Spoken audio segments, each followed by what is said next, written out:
Live from the Roseville Arena, this is the United States Hockey League. This week's game features the St. Paul Vulcans versus the Minneapolis Junior Stars. Now, with the play-by-play of today's action, here are Tom Reed and Channel 5 Sports Director Bob Bruce.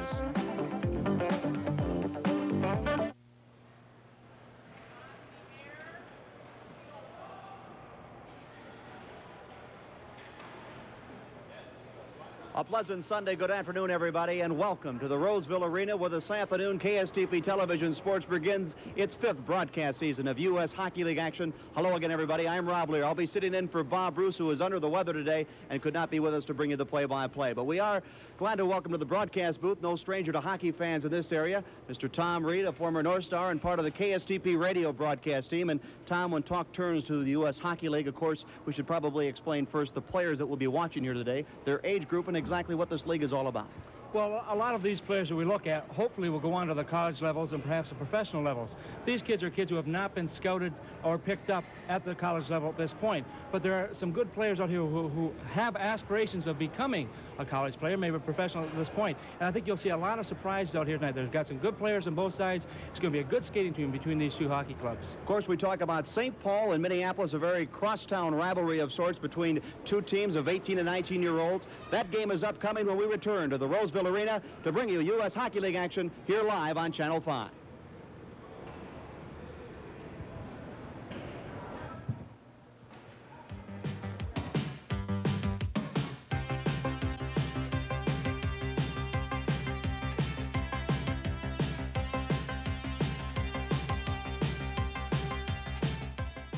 Setup.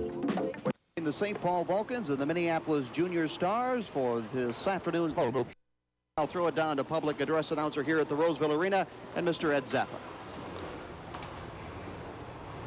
Good afternoon, ladies and gentlemen, and a very warm welcome to the Roseville Arena this afternoon for United States Hockey League action between the Minneapolis Junior Stars and your own St. Paul Vulcans. At this time, we would like to introduce the starting lineups. For the visiting Junior Stars in the nets, number 30, Reggie Miracle. On defense, number 4, Jerry Piper.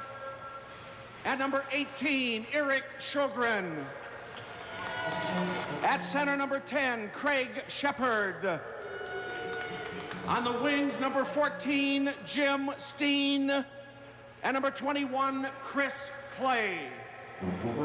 Head coach, Mr. Dean Telefus, and the remainder of the squad. All right, for your own Vulcans in the nets this afternoon, number 1, Bob Lindgren. On defense, number 3, Jeff Simmer. And number 7, Captain Jerry Schmidt. On the wings, number 8, Tommy Fulmer. Also, left wing, number 9, Johnny Hegland. And number 15, Steve Watucky. Head coach, Mr. Kevin Hartzell, and the remainder of the squad. And now, ladies and gentlemen, we ask that you kindly please rise. And while the Minneapolis Police Band, under the direction of Mr. Robert Falk, plays our national anthem, we ask that you kindly join in singing, please.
Tom Reed and Rob Lear back here at the Roseville Ice Arena for today's game between the Minneapolis Junior Stars and also the St. Paul Vulcans. The referee for tonight's hockey, for this afternoon's hockey game, will be Don Willard, and he'll be assisted by the linesmen Jim Carey and Doug Luther.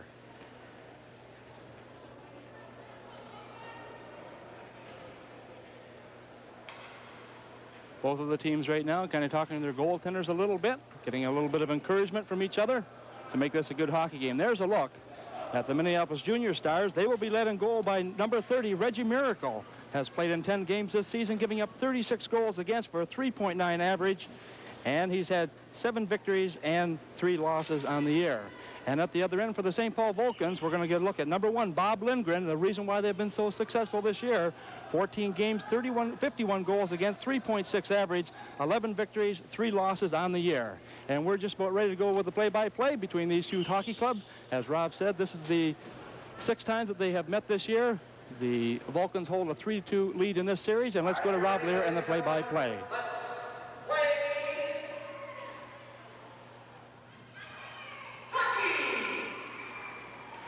We are underway live from Roseville Arena.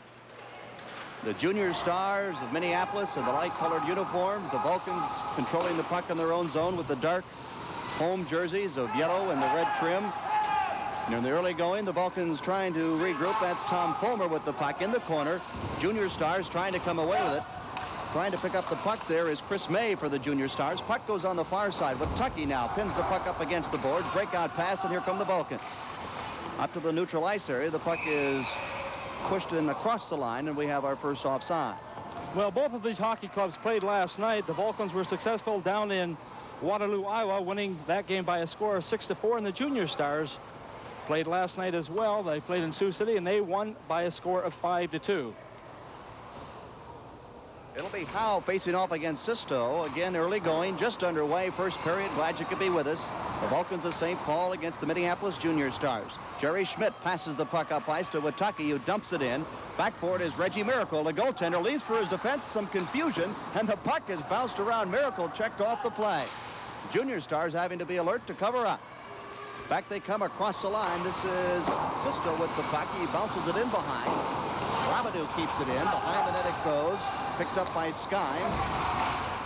Skyme leaves the puck for Sisto. He circles around. Puck comes back out to Rabadou on the backhand. He's checked off the play, and that'll be Corella. The Vulcans set back. This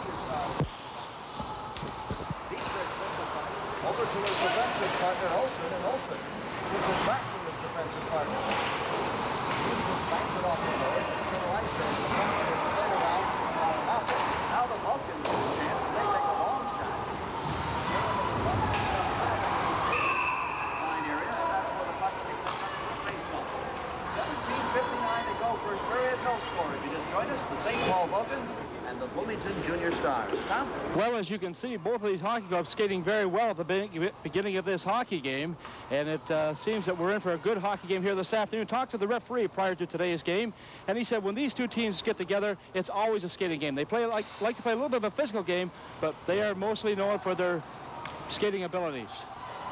The Vulcans now, this is Fulmer with the puck. He backhands it in. Back for it is the defensive efforts of Sjogren. Sjogren for the Junior Stars, ridden off the play. Poke check back in by Hagelin. Number 18 for the Junior Stars, Sjogren, trying to break out. Quick pass to a center. Up they come, center ice area. This is Rabadou with the puck. He circles wide, looking for some elbow. He pushes the puck across the slot. Nobody there to convert the pass. Hagelin now takes a couple of players off the play, and he'll dump it in the zone. Early going, both teams content with dumping the puck in the zone and trying to set it up with a nice pass. Junior Stars look to the center of the ice. Up they come with Chris May, who dumps it in. Vulcans now back on the breakout pass. Oh, that puck is picked off on a nice forecheck there for the Junior Stars, and that was Skyme, number 6 for the Junior Stars. On the near boards, Puck is bounced around and played back by Fischler.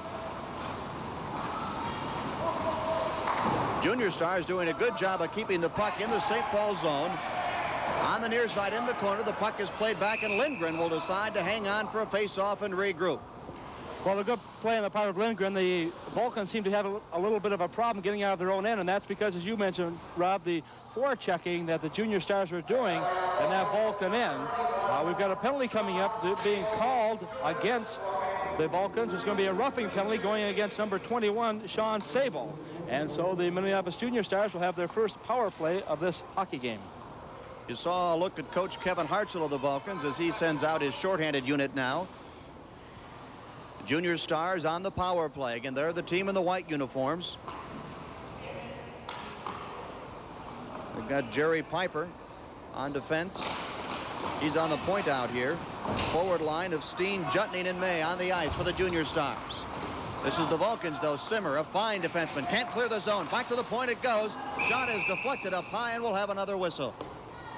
Well, that was an opportunity right there. As you can see, number 3, Jeff Simmer, had the puck, and on the backhand, he tried to loft it up high enough, wasn't able to do so. The puck was kept in, and that's a Cardinal Simford defenseman to put that puck back in the center ice area. Should have tried to play it off the boards a little bit and down the ice. Sjogren sets it in. They're trying to set up on the far side. Vulcan's doing a good job. Oh, and Sjogren keeps it in as he got a glove on it to keep the puck in play. Trying to set up is Steen. Steen gets it back over to his center iceman there. Is Sisto. Back to the point it goes. This is Sjogren. Sjogren has all the time in the world. Sets it back here to Piper, his defensive partner. Back over here now. Piper on the near side. Puck goes down to Snuggerud. Snuggerud's shot goes wide. As a defenseman got a shin pad on it. Back for Sjogren on the power play. Snuggerud back for it now. It goes to Piper. Back to Snuggerud. 1:05 to go, power play. Sjogren takes the shot, kicked out by Lindgren. The puck is cleared but not out. Junior Stars keep it in. They feed the puck to the corner. Now Simmer takes a whack at it, and again. Now it comes across the line. Looked like momentarily like the Junior Stars were able to keep it in play again. 45 seconds to go on the power play chance for the Junior Stars. They're going to bring some fresh legs on as Jerry Schmidt goes back to the Vulcans. He can't get it out. Now it comes across as Watucky followed up. Puck is bounced around on the board. This is Sisto now with the puck. Sisto works the corner. Watch very closely there by Langer. Langer and Sisto tied up. Puck comes out loose, and it does get across the line. 20 seconds to go on the penalty. As the Junior Stars crank it up. As they come across the center ice area, that was Skyme shooting the puck into the corner. Puck is picked up there and cleared very nicely by Sachs. Good play by the Vulcans. They were able to kill off that penalty, and the Junior Stars controlled the puck, but they couldn't get the shot on net, and that's the important part of it. Whoa, a quick pass there that was picked off very brilliantly for the Vulcans, and that was Stanky. Quick shot and chance there. Back for it is Robidoux now, the Junior Star. He's played off the puck by Simmer. Simmer. He can move the puck offensively. Watch him go. Puck gets into Howe. He's got Corella. Howe on the backhand. He's taken off the play, and we're going to have a penalty. And we've got a little shoving and pushing going behind the net right now, but Howe was on his backhand trying to cut in and wasn't able to do so. His legs were knocked out from underneath of him, and we're going to have a penalty going against, I believe it's going to be number 7, Jerry Schmidt, one of the leading defensemen for the, it's going against Robidoux. And I believe it's going to be a holding call against him. So now it's the Vulcans' turn to try their luck on the power play. Still scoreless here in the first period at the Roseville Ice Arena. 14-15 remaining in period number 1. So St. Paul will get their first chance on the power play. They're going to send out Howe. They've also got Stanky on one wing and Corella on the other. Jerry Schmidt and Simmer on the defensive front for the St. Paul Vulcans. Again, they have the 5-on-4 power play chance here. Junior Stars can't clear. Schmidt with the shot. Oh, and Miracle just got the stick there. Vulcan set up. This is Howe with the puck. Back for it to Simmer. He shoots. Miracle the save, and it's cleared off to the corner. Howe again sets it up. Back to Simmer. Simmer to Schmidt. Shooting. He scores! 1 Early goal coming at 6 minutes and 6 seconds of the first period. That goal going to Jerry Schmidt, his 8th of the year. A nice play by the Vulcans as they are able to move the puck around, get it back to their point, Jeff Simmer, and he's really the quarterback on that play. He'll take the puck, he passes it across right there, as you can just see it momentarily, and Schmidt puts it away to score the first goal of the hockey game. The Vulcans lead 1-0, the goal by Schmidt. Assisted by 3, Jeff Simmer. And number 11, Jim the Surgeon Powell at 6:06. Jerry Schmidt has given St. Paul a 1-0 lead. He's the captain of this hockey team, and he makes good on the power play. In the corner, the puck is loose, and now the Junior Stars quickly come up with the puck. Judding gets it up to center ice. It's fired in. Lindgren with the save will leave for his defense. This is Schmidt, who just scored. Trying to poke check the puck up along the near boards. Hustling after the puck is Snuggerud. Snuggerud loses to Schmidt. Schmidt will circle behind his own goal. 1-0 St. Paul. The Vulcans just got on the board. They lead the Junior Stars of Minneapolis. And live junior hockey here on Channel 5 this afternoon from Roseville Arena. Puck is just tossed around in the center ice area. Junior Stars picked off the play as very wisely coming up with the puck was Fischler. Fischler to Watucky across the line. Puck is bounced around, and now the Junior Stars come up with the puck. Picked off there, but it was an offside. As quickly Langer tried to get in across the line. Well, good anticipation by Langer. He could see that pass coming across on his side. He tried to move in quickly enough, but he was just momentarily too late, and the puck crossed that blue line, and so we'll have a face-off just outside the Minneapolis Junior Stars blue line. And off the face-off, Fulmer, the center, gets it back deep in his zone. Langer after the puck, backhands it over for his defensive partner. Dangerous centering breakout pass. Oh, here come the Junior Stars. They pick off the pass, hits the goal pipe. Just like that, it was Steen who just grazed the outside of the net. Hagelin now can't come away with the puck. Fulmer is taken off with a big check at the blue line. Now, Langer unloads on somebody. Both teams looking to tee up on somebody. This is Watucky. Drop pass. Hagelin scores! 7:46. Well, Hagelin just took that centering pass and in one quick motion put the shot away, and that gives the Vulcans a 2-0 lead coming at 7 minutes and 46 seconds of the opening period. Watch the play right here. There's the whole play. As you can see, number 15, Watucky, had the puck, drew the defenseman towards him, and as Hagelin was going in, just put it away, and so the Vulcans lead 2-0. The Vulcans are making good off the quick passes, not wasting any time, and they've pulled the trigger twice. 2-zip. Junior Stars now have a chance. Robidoux gets the puck into Sisto, who could not control the backhanded shot. Back for it, it goes to Robidoux. Looking to set up. He kicks the puck loose with his skates. This is Robidoux looking to the point. Trying to get something set up. Oh, the puck is kicked out by Lindgren, who had to be sharp. Puck was bouncing in on goal. Howe now with it. Bounces it off the board to the neutral ice area. This is Corella who tries to come up with the puck. Schmidt just tries to bang it in. Simmer. Jeff Simmer with the puck. In the center ice area, the Vulcans content with throwing it around. On the near side, this is Corella in pursuit of the puck. Pinned up against the boards there by Sjogren. Puck comes loose now. 2-on-2, Sisto with a long shot. Lindgren the save. Langer now, the Vulcans making a line change. Across the line they come. Corella plays it with one hand on the stick, loses control, and back for it, Langer will have to chase. 2-0, St. Paul leads the Junior Stars. Puck is picked up there just momentarily by Daggett. He's pinned off the play. Back for it now, Fischler. Fischler will elect to throw it in the other end. Back for it. A hustling St. Paul Vulcan offensive attack as the forechecking is picked up here rather aggressively by the St. Paul Vulcan team.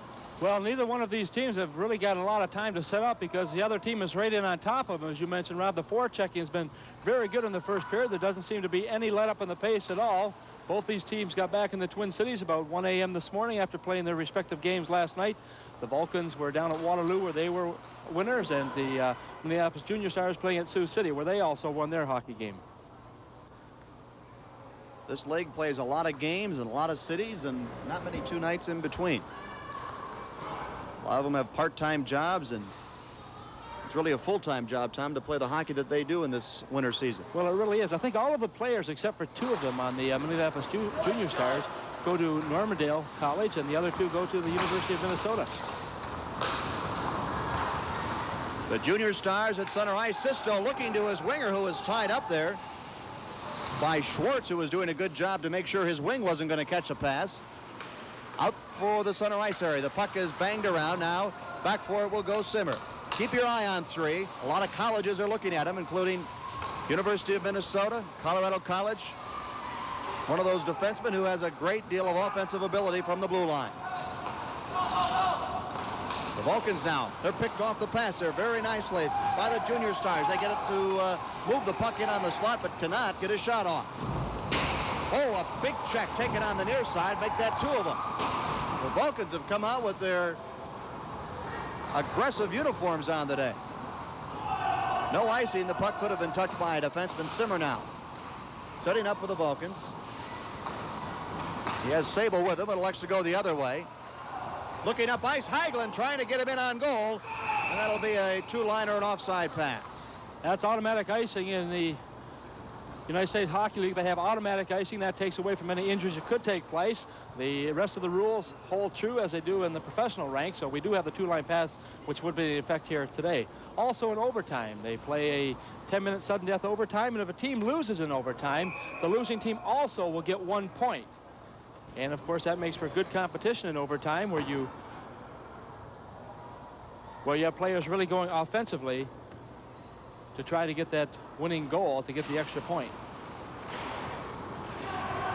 As we get back to play, 2-0. St. Paul leads the hockey game. The Junior Stars back for the puck. That's Gersh that is trying to set up for the Junior Stars. Plays it up along to his winger. Puck is up now. An outlet pass set up there for the Junior Stars. They come across the line. Jerry Schmidt just making sure he's going to go nowhere. Sable now turned around. Fulmer now in pursuit of the puck, and they wave off any icing. Backboard is Sjogren. Sjogren gets it over to Pfeiffer. Back to Sjogren, looking up for some wing help. Gets the puck up to Andy Hatch. Hatch on the ice for the first time. And now we have an offside. Well, these 2 teams are pretty evenly matched on the season so far. At the top of the league is Austin in 29 games with 24 victories, 4 losses, and 1 tie. They have 49 points. In second place, the Minneapolis Junior Stars on 27 games, 19 victories, 8 losses. They wind up with 39 points, and the reason for that, 39 instead of 38, is the 1 point that they lost in an overtime game. And in third place, the St. Paul Vulcans. They have in 26 games, 26 games, 19 victories, 7 losses, and they are in third place. So this game here is for basically second place in the league. Oh, quick centering passes. Sisto on a backhand, and Lindgren quickly closes the pads. Good chance there, Tom, by Jeff Sisto, number 11. Well, it really was. And when you get those opportunities, you try to make the most of them. And Sisto is a good hockey player for the Junior Stars. But Lindgren was equally as good there, able to get the pads down on top, sitting down to get the puck underneath, and that will bring the face off to his immediate left. 8 minutes and 40 seconds to go here from Roseville Arena, and this is the first period. St. Paul leads the Junior Stars 2-0.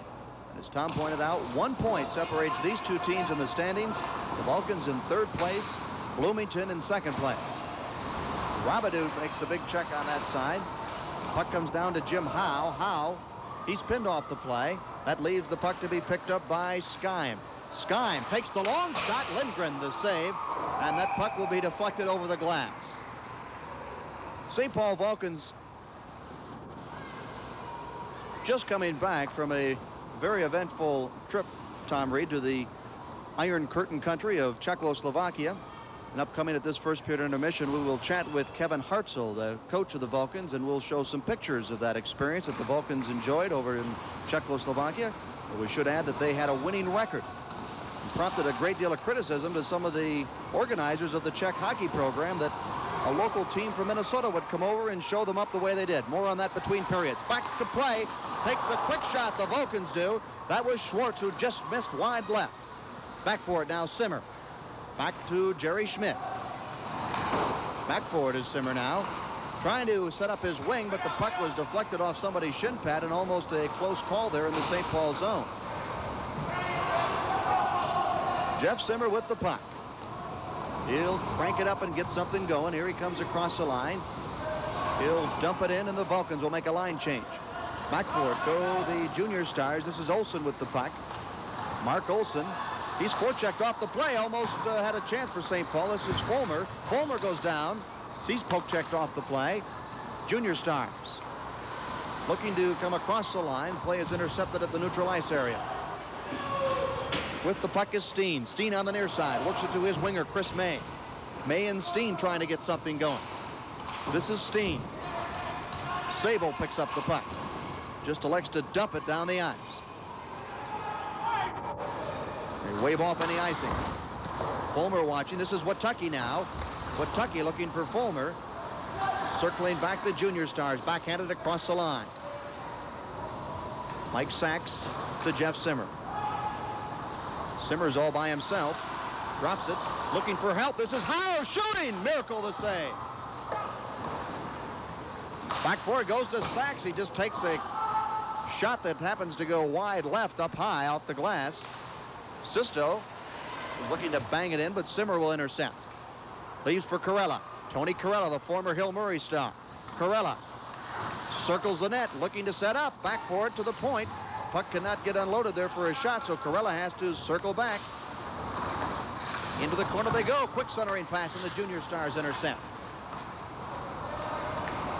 With the puck, this is Sisto. He's number 11, ridden off the flag.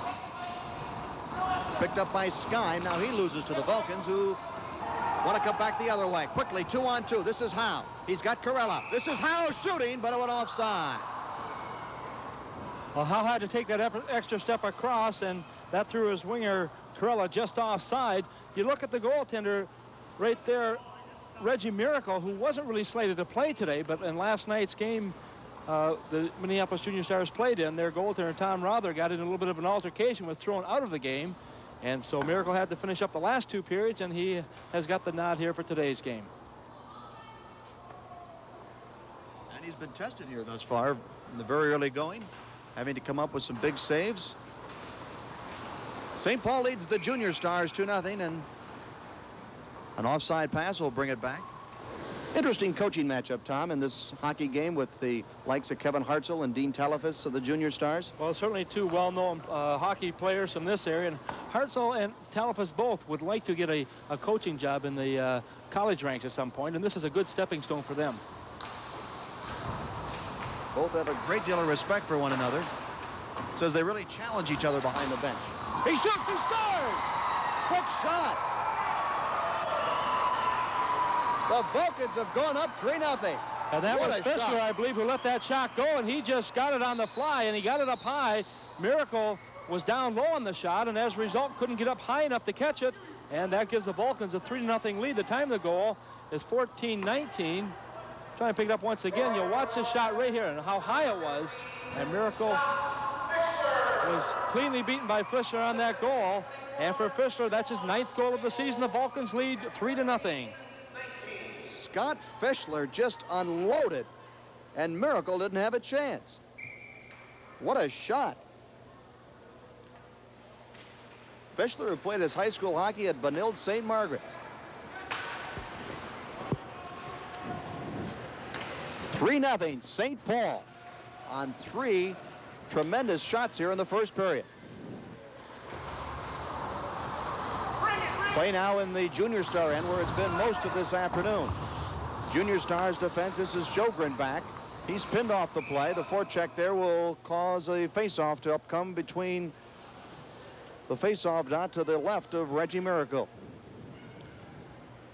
Well, as we mentioned earlier in the broadcast, these 2 teams are playing for the Mayor's Cup, which is between Mayor Fraser and Mayor Latimer, trying to see who was going to have the best record between these 2 hockey clubs. And the Vulcans lost the first 2 games to the Minneapolis Junior Stars, but the Vulcans have bounced back, winning the last 3 games, and now have a 3-0 lead here in game number 6. Off the face-off, Sachs took the shot, but Miracle was there to make the save. 3-on-2. Here come the Junior Stars. With the puck, Junior Stars, Chris May and Steen trying to get something going. Puck is pinned up along the boards, now being kicked out. Comes back to the point, and this is picked up by Fulmer. He's in all alone. Fulmer shooting. Oh, hit the side of the net. He was driven to his backhand. He really had no choice. Well, he went on the backhand, as you mentioned, Rob, but he broke in there all alone, cutting in around the defenseman who could not catch up to him, and he really couldn't come back in front of the net. Miracle played him very well, just keeping the distance, coming out a little bit to cut the angle down and moving back into the net. He was coming down, but Fulmer went on the outside trying to get it up high into the corner, but wasn't able to do so. So the Vulcans remain leaders in this game by 3-0. That's the score as Jeff Sisto and Tom Fulmer take the face-off. Goes back for Jeff Simmer. Simmer watched by Sisto on the backhand. Pass really going nowhere, so it's kind of left along the boards, and a couple of players are fighting over it. Now it's in a chase for Carella. Carella being chased down with the puck. Carella! Oh! He was tied up and couldn't get the shot, but what a job he did to get to the puck first. And now Howe will tie it up for a face-off. The speed there of Tony Carella. And also the second effort, as you mentioned. He was tied up. He kept on going, and the puck got into the skates. But he just couldn't direct it towards that net.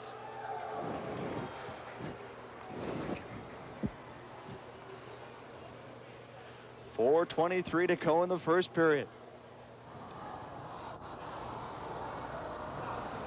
Linesman making sure the player, what are they doing here, Tom, when they do delay a face-off like this? Well, they're trying to get both of these centermen situated so that they each have an equal play to get that puck. And sometimes you get guys who like to cheat once in a while, so they throw them out. You guys never cheat? No, not if you can. You cheat as long as you don't get caught. Junior Stars now trying to come out of their own zone. And the Vulcans pick it off. This is Howe with the puck. Looking again to Carella, who tried to cut inside. Junior Stars defense makes the play. They pick it up. It's Gersh who had a chance there to break it out. They'll have to come back now and regroup. Carella. He's easy to spot on the ice. He's the little guy on the near side. Puck is in behind, and they're going to tie that up for a face-off. You know, I remember my junior days so well playing for the junior Blackhawks back in St. Catharines, Ontario, and how nervous I was at some of my first games. And there was one game, and Bobby Taylor, who's with the Philadelphia Flyers broadcast team, always reminds me about the time that I went out of the dressing room, had all my equipment on except for my pants. And I was ready to go on the ice, and someone had to tap me on the shoulder. And that's why a lot of pressure in those games. They should require dress rehearsals for some of those outings. What if you were to draw the comparison, Tom, of the junior product and the system of Canada to this U.S. Hockey League, how would you draw, if any, similarities? Well, I think that the junior product down here has really increased in their ability to play, to skate, and so on. They're getting more and more rinks, getting better coaching. And that's the key to the whole thing. The players are becoming more in tune with the Canadian system. In fact, in many cases, are better than the Canadians. We've got a whistle and a penalty upcoming. Looks like going to go to a member of the St. Paul Vulcans as well. It's an interference call by the referee, Don Willard, and coming to the penalty box right now is that gentleman right there you see, number 10 of the Vulcans, Terry Hughes. So it's an interference call, and this will put the Junior Stars on the power play for the second time in this hockey game. They failed to score the first opportunity. This will be the second one, as we mentioned. So the Junior Stars have a chance to cut the margin in this hockey game. They're down by 3 goals, 3 minutes, 31 seconds to go, first period. They'll bring out their power play unit and have a chance here to crank something up. This is Snuggerud, very skillful center iceman for the Junior Stars. He now has the puck. Comes across the line. Snuggerud trying to make the deke himself. Had some help, but decided to do it himself. Puck is cleared back. Sjogren gets the puck over to Gersh. And back for it they chase. Up ice again, this is Snuggerud. Backhanded pass over to his wing, trying to get the puck to Daggett. And the Vulcans clear. There's the importance of back checking on that particular play. That for the Vulcans, that was number 15, Watucky, coming back to get that puck and shoot it down the ice and kill the clock. Jerry Schmidt and the Vulcans control the puck, and again, they're shorthanded. They'll ice it down. Joey Schwartz hustling after the puck. Piper trying to set it up. He's ridden off the play, and back for it again is Sjogren. On the near side, this is Skine. Sets it up, looking for Rabideau. Check myself, make that Sisto. Sisto on the near side. He knocks down the puck. Lindgren goes back for it, the goaltender. He'll help out his team as Schwartz now gets the puck up for Hagelin. 35 seconds to go on the power play chance. The Junior Stars have yet to have a real bona fide chance here. Now Hagelin picks it off, shooting, and it's wide. Miracle will make the save and hang on and say, hey, guys, let's get regrouped here. With 23 seconds to go on the power play chance, you see the game clock. There's the story. The home team Vulcans leading 3-0. Less than 2 minutes to go in this period. Thus far on this power play chance, the Junior Stars have been able to mount very little offense. And for that reason, Dean Talafis will bring on some fresh legs. Take a good look at Reggie Miracle. Reggie, one of the stars of the state high school hockey tournament a couple of years ago. Played at Columbia Heights, backhanded off the face-off. Fulmer got the shot. Miracle had to be quick to make the save. Sjogren wasn't taking a look. He gets picked off, all right out front. And the Vulcans now hustle back to defend. With the puck is Snuggerud. Snuggerud. He has Steen with him. Snuggerud. Oh, quick centering pass across the slot, and we had a collision with the goal pipe. And that'll bring up a face-off. Out of the corner of his eye, Snuggerud saw one of his players streaking toward the goal, and he just quickly tried to get him a pass. And you'll see it on the replay. That's Snuggerud, 17. Boy, that clicks. And they're on the board. Face-off now, for that reason, will come outside the blue line. 3 seconds to go on the power play. As it comes back. Terry Hughes is back on for the Vulcans now. Team's at full strength. In the corner. This is Judding with the puck. Judding looking to the slot. Lindgren makes the save. As we take a close look at Lindgren, the goaltender, he has been the story for the St. Paul Vulcan hockey team. On their recent trip to Czechoslovakia, he was the most valuable player in the Bruno Invitational Hockey Tournament, which the Vulcans surprised everybody by winning the gold medal. He quickly covers up again. Lindgren's a left-handed goaltender. He stands up most of the time, and a great deal of the credit has to go to assistant coach Paul Osby. Former goaltender himself who played at the University of Minnesota. Off the face-off, the Junior Stars try to poke it in on goal. Puck comes down. Sjogren trying to come up. Oh, a backhanded chance.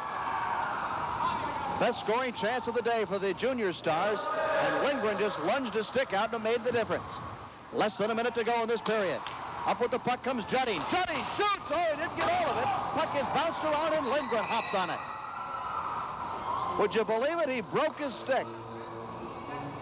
When we look at the replay, Todd Judding, as he goes in on goal, has his stick crack as he takes the shot, and for that reason, he did not get as much on the puck as he wanted.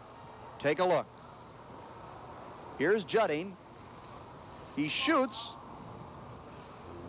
Look at that. There goes the stick. In fact, the stick had a better chance to get in the net than the puck did, because Lindgren had his eye on the puck. He covers up. 49 seconds now to go in this period. Yes, here it is. Sisto now on the ice to take the face-off against the Vulcans. Terry Hughes. Back on the point it goes. Quick shot taken. Lindgren the save. Will drop her as a fence. A little mix up there, but Sabo will play it on the backhand. Now in behind it goes. Fischler loses control to Rabideau. Rabideau looks to the slot. Puck is cleared out of there quickly. Junior Stars trying to pick things up here as they've added a two-man forecheck to their arsenal. Weren't getting much offense with one man going in, so now they have two. Rabideau dumps it in. Back for it goes Sable. He's taken off the play. Picks up there by Sable, and the puck is backhanded in. Loses a glove, the player does. That's Gersh, and that'll end the period as we hear the sound of the siren.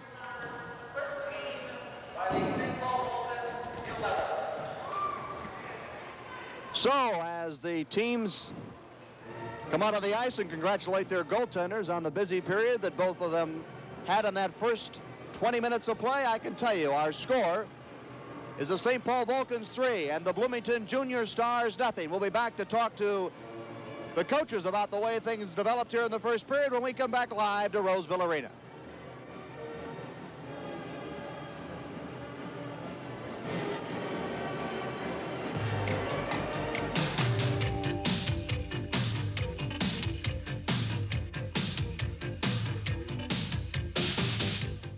You're chilled to the bone. Your Huskies are tired and hungry. Still, you must press on through the snow and cold. That's what it takes to win the longest sled dog race in the lower 48, the John Bear Grease Marathon. From Duluth to Grand Marais and back again. I'm Jason Davis, Channel 5's On the Road Again reporter, and we're taking New Star 5 north to cover the race live. You can see our reports on Eyewitness News beginning on Tuesday. You'll catch the action, the adventure, everything but the cold. Adventurous coverage from Minnesota's leading news station. On the next Taking Advantage, we'll put you in the driver's seat of Detroit's new 85 cars, out to beat the hot-selling imports. There's very definitely a European or import mystique in this country. Then, the outside adventure and indoor splendor of an Alaskan holiday. Plus, Sybil Robson will show you how doing a little homework cuts the cost of college. The 85s, Alaskan excitement, higher education, on the next Taking Advantage. Sunday at 4:30 on Channel 5. Every year, more than 1 million children in the U.S. disappear. Many never return. Well, to make sure this never happens to someone in your family, KSTP once again sponsors Project Child Watch. Your child's fingerprints will be recorded by local law officers and given back to you. And that recorded fingerprint could make all the difference in an emergency. You can participate in Project Child Watch at one of these locations. For more information, contact the KSTP Public Affairs Department. Child Watch. It's a touching solution. Relax, Trapper. You're on vacation. Will you look at that? They had to evacuate Bay General. Had a fire in the kitchen spread throughout the entire hospital. Nobody dies on me. It's been almost an hour.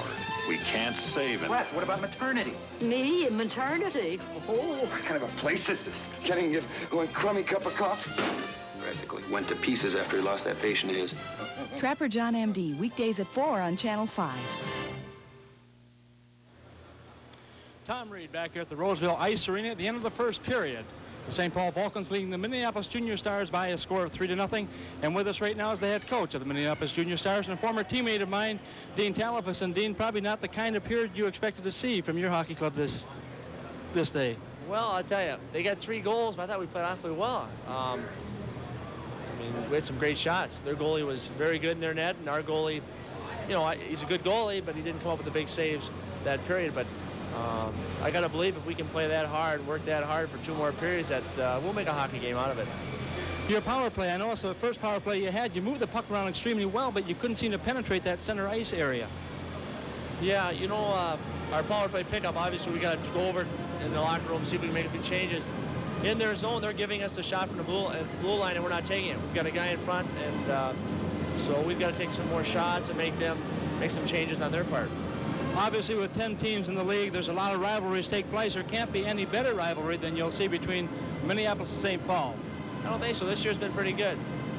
Both teams are pretty evenly matched. They've got a little bit more experience. They've got some players back from last year. I think that's helping them early on in the year. But I think before the year's done, we'll be pretty evenly matched. Do you see perhaps a change in your game plan going into the second period at all? I don't think so. I think, you know, we played a tough game down in Sioux City, probably our toughest game of the year. And had a great effort, and we came back last night, and the kids are tired, but if they can just concentrate on working hard like that, even if they don't win, they're going to build a lot of character and they'll be ready for next game. So I think they just have to continue to put that effort out, put the score behind them, and see if they can get back into this game. Dean, we thank you for stopping by. We'll have more action coming up right after this timeout.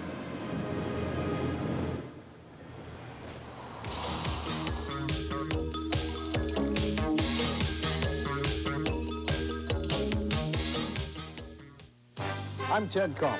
Every weeknight on Nightline, we try to bring people together who are worlds apart to let them present their side on important issues and events. What happens can be enlightening, it can be exciting, and it could be one of those unique live moments that you won't see anywhere else. So watch Nightline weeknights at 10:30 following Eyewitness News Update at 10 with Cindy Brucato and Stan Turner here on KSTP TV, Channel 5. We are back at Roseville Arena live where this afternoon we're enjoying the St. Paul Vulcans and the Minneapolis Junior Stars. They used to be known as the Bloomington Junior Stars. And joining us in our interview area is Kevin Hartzell, the coach of the St. Paul Vulcans, and I guess in part of a travel agent that you became accustomed to here, because Kevin was the man in charge as the Vulcans just experienced a 21-day tour of Eastern Europe and the Iron Curtain country of Czechoslovakia. And we tried to keep abreast back here what was going on, and I know that this experience must have been just once in a lifetime for not only yourself but the entire staff. Oh, I think so. In a couple ways. I think number one, it's a cultural experience. Most of our guys haven't been out of the state of Minnesota to play hockey, much less to a communist country. And I always tell people you really don't appreciate your country until you go like playing an international tournament or go out of your country. And you get there and everybody does things different and they're suppressed, and I mean there's a fence around the country and you can't get out. And I think that's the biggest thing. Our guys came back with appreciation for the United States, and I think that's what we all really appreciated more than anything. And then of course the hockey too is just we played the better hockey teams than we've ever played, and it seems like athletes have a way of playing up to their competition, and we certainly did. So it just was a great experience. We were lucky enough to be along in the first 8 days of that trip. In fact, we documented some of the stories on our newscasts over the last couple of weeks. But let's take a look, Kevin, as we review some of the pictures that we took while we were there. Photographer Dan Deppman of our staff was the man behind the camera. We take a look at some of the sceneries of the city and some great, beautiful shots of cities like Prague. Talk a bit about what exactly the team liked most about this type of an experience. Well, I think, again, just really seeing a different way of life. I mean, we went there as hockey players, but, the things away from the rink, the little things that you see on the street and the way people are different than ourselves and they eat different, think different, and I think that was what impressed us day in and day out. I know I took probably 20-some rolls of film. I had my camera along, and to me it was interesting to take the pictures like of the people, the baby carriages outside the shopping centers. They just leave their babies outside. How about the Czechs now and their dryland training program? I know you had to be impressed with some of the exercises, some of the different things they went through. Oh, yeah, they do things completely different than we do. And I think they have kind of a philosophy of getting their heartbeat up. And they work a little different system. They work on their legs, more hockey muscles, not just running. Running isn't necessarily hockey muscles. So we were pretty impressed with that. And I think there should come a day when we incorporate that into our game. I was impressed, too, with the criticism that the Czech hockey program took because they didn't expect a team from Minnesota, especially a club team like yours, to come over and not only provide the competition it did, but to come away with a winning record. Right. They told us it was kind of a hard-fought battle. They had seen us play last year, and they thought we were the caliber of team that could come and really give them good competition. And when they went home and told the Ice Hockey Federation that, they said, well, we don't think so. So they were real happy with us. They said, you made us look good by coming over here and and playing as well as you did. Did you play the best possible teams that you thought you were going to over there? Well, the first 2 games we played against the World Junior team, which competes in the World Junior Tournament every year. As a matter of fact, they were the silver medalists in the World Tournament. They beat the Russian World Junior team. And here we are just a club team, and we're not even supposed to be on the ice with them. And they scored with 53 seconds left in the game to beat us 4-3. I think that's opened a lot of people's eyes in the United States to the caliber of hockey that's being played in the United States Hockey League. Now, there may be somebody out there saying, wait a minute, a trip to Czechoslovakia, an experience of the St. Paul Vulcans, how do I become part of it?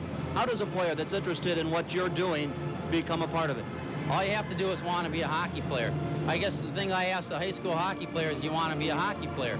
When you get out of high school, there's different avenues to take. Do I go to a Division II school or Division I? And I guess what we look at here is we're a stepping stone to Division I. And if you want to be a Division I hockey player, you just contact a team like the Vulcans or write a letter, however you want to do it, and say, I'm interested in playing junior hockey. I want to use it as a stepping stone to become either a Division I college player or a pro hockey player. And there's 10 teams in this league, and easy to get a tryout if you want one.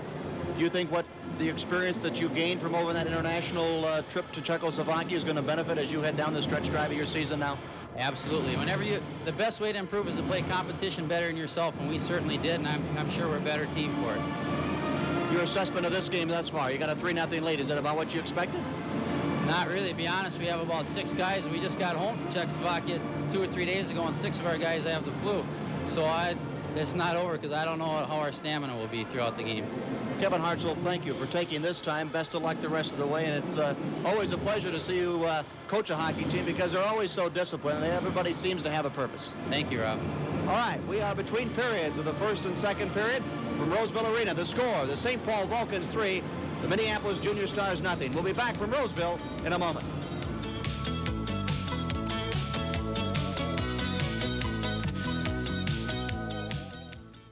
Harry. Did you say something, dear? Aren't you understanding me? Could you repeat that, please? I'm sorry. I didn't hear what you said. It is easy to let hearing losses go untreated because they appear insignificant. The longer hearing impairment goes untreated, the more difficult it is to cope with the psychological impact. It grows, perpetuating itself. Even when hearing stabilizes, the cycle may continue. There's more at stake than hearing, more than communications. Those of us who are becoming the hard of hearing are being uncoupled from the world as we've known it since birth. If we can reestablish contact with a world that is still very much alive, we can stay a part of it. Considering the alternative, there is no time to lose. When they call for help, who will answer? Last year, over 125,000 people from all walks of life called United Way's First Call for Help. They needed friends, a place in the sun, food for their children, and 1,000 other things. This year, First Call for Help needs you. They'll offer challenge, an opportunity to grow, and a chance to help your neighbor. Volunteer today. Then you can answer United Way's First Call for Help. May I help you? Call 340-7431. We're glad you could be with us on this first Sunday in January. We have live Junior Hockey League action here on Channel 5. The Vulcans of St. Paul against the Minneapolis Junior Stars. In time, we saw a team from St. Paul make good on their opportunity, and they lead 3-0. Is that indicative, you believe, of the way this game's been going? Not really. I think that Minneapolis had some good chances, but you'll pick up the Vulcans, who started the scoring very early in a power play goal. Schmidt was scored his 8th by Simmer and Howe. Here's goal number 2 coming. Hagelin just moving in, a perfect play by Watuki coming back in that slot area. And then it was Fischler who scored the next goal, and that was a boomer because he just came in off the boards. And you notice he's a right-handed shot coming in on the left side. It gives him a better shooting angle. And Miracle couldn't get up high enough to top that shot, and as a result, over his shoulder, and that gave the Vulcans a 3-0 lead. A big play and a big goal. That third goal, always a big goal because it gives you that 3-goal edge at this particular point. But I think, as Dean Talbot said, you know, they played well in that period. They just couldn't seem to penetrate. And when I was talking about they couldn't get in the center ice area, especially on power plays, you notice that the Vulcans doing a good job of containing them, keeping them on the outside, making that box system and making it work, because the Junior Stars couldn't get in there to get the good shots on the goaltender, Bob Lindgren, and when they did, he was able to come up with the saves. Junior Stars did, in fact, have 13 shots on goal in the first 20 minutes of play. The Vulcans had 11. But of course, they made good on 3 of those, and that's where we'll start this second period. You see the look of the back of the uniform, that is, of Bob Lindgren, the goaltender, who thus far is working on a shutout. He was all goalie also, wasn't he, over in Czechoslovakia? He was the most valuable player in that particular tournament that the Vulcans won in Czechoslovakia. We are back for the start of the second period, and back forward is Jeff Simmer. And that is Hagelin, the big winger, and Lindgren will like to hang on quickly for that face-off. Oh, that's where you have to be ready all the time. We got a little shoving going out here, but nothing serious. But you could see as Lindgren was standing there watching the puck squirt out in front, and with a big stick was able to pull it back in front of him and just grab onto it with his catching glove, and that would bring the face-off to his left. Again, remind you that 1 point separates these two teams in the standings. The Junior Stars are currently in second place in the U.S. Hockey League. The Vulcans of St. Paul in third place, so whatever happens today will no doubt affect those standings, and there's a lot on the line as the teams now, boy, the Junior Stars have going to come out here with a little bit of a force to be reckoned with here, and I think we're going to have a penalty up here, Tom. Well, we're going to have an elbowing call going against the Vulcans once again, and that's going to go against number 8, Tom Fulmer, as he took a run on his man, and so the Junior Stars will go on the power play for the 3rd time in this hockey game.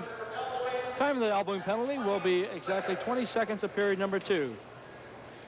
So if the Junior Stars can get anything going here on a power play, they could pull themselves back in it. They trail by 3 goals, and Snuggerud is at center. He'll take the draw. He's back to talk with Sjogren. Snuggerud will have power play unit to work with. This is Sjogren. Back forward is Piper. Piper just going rink wide over here, trying to get into his winger Sisto, and he couldn't hang on to it.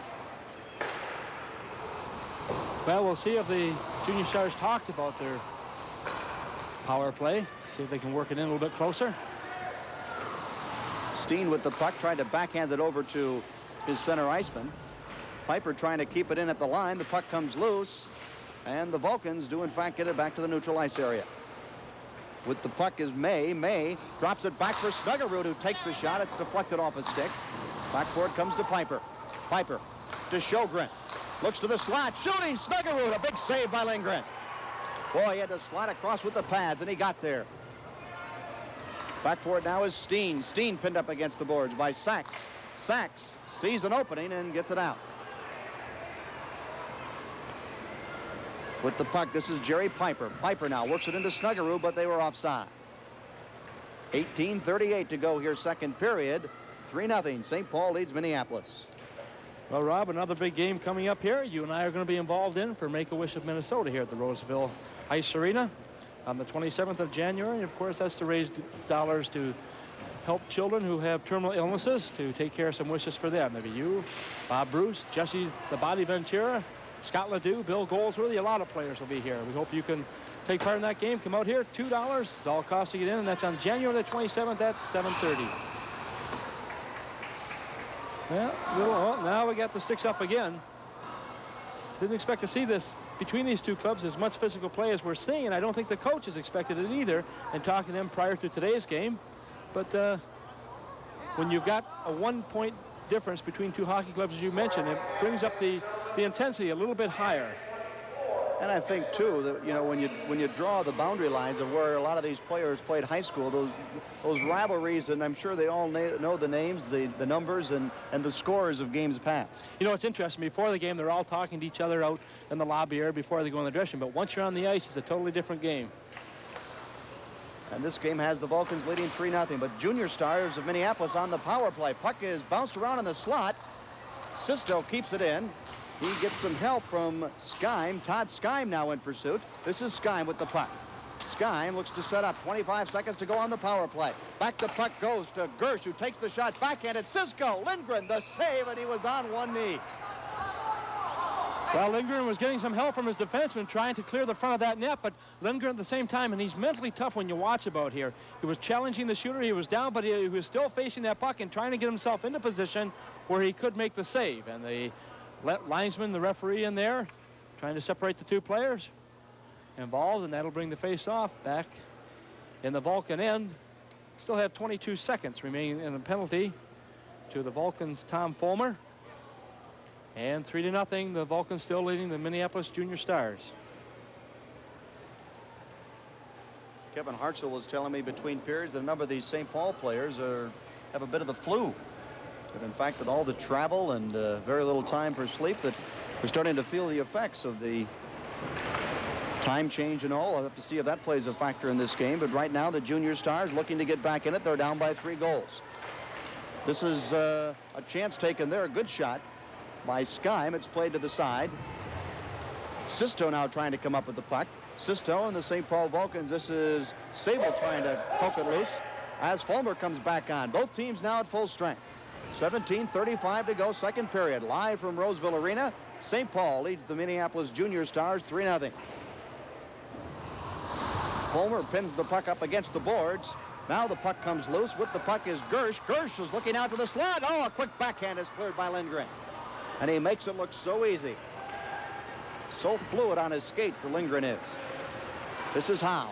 Howe will shoot it in. Miracle directs to the corner. Backboard goes Gersh. Frank Gersh, the defenseman, pinned up against the boards. That allows the breakout pass to get set up for the Junior Stars. Dave Snuggerud, one of the all-star players for this Junior Star team. It'll go the length of the ice for an icing call. What kind of player was Dean Talifus, Tom Reed? Probably one of the most intense players that I've ever played with. He and I used to share the same area in the dressing room. I used to sit beside him all the time, and he's the kind of guy that when a game was coming up, his mind was totally involved in the game. And a lot of the players had to go that route to get themselves psyched up. Some of the players, like myself, would joke around a bit and laugh, and that was my way of getting up for the games. But nobody put more of an effort into it than Dean Talifus. Does he take that same approach then in his coaching? Yeah, he really does. He's very intense in watching, you know, his relationship with the players is so important to him, and he said he's learned an awful lot.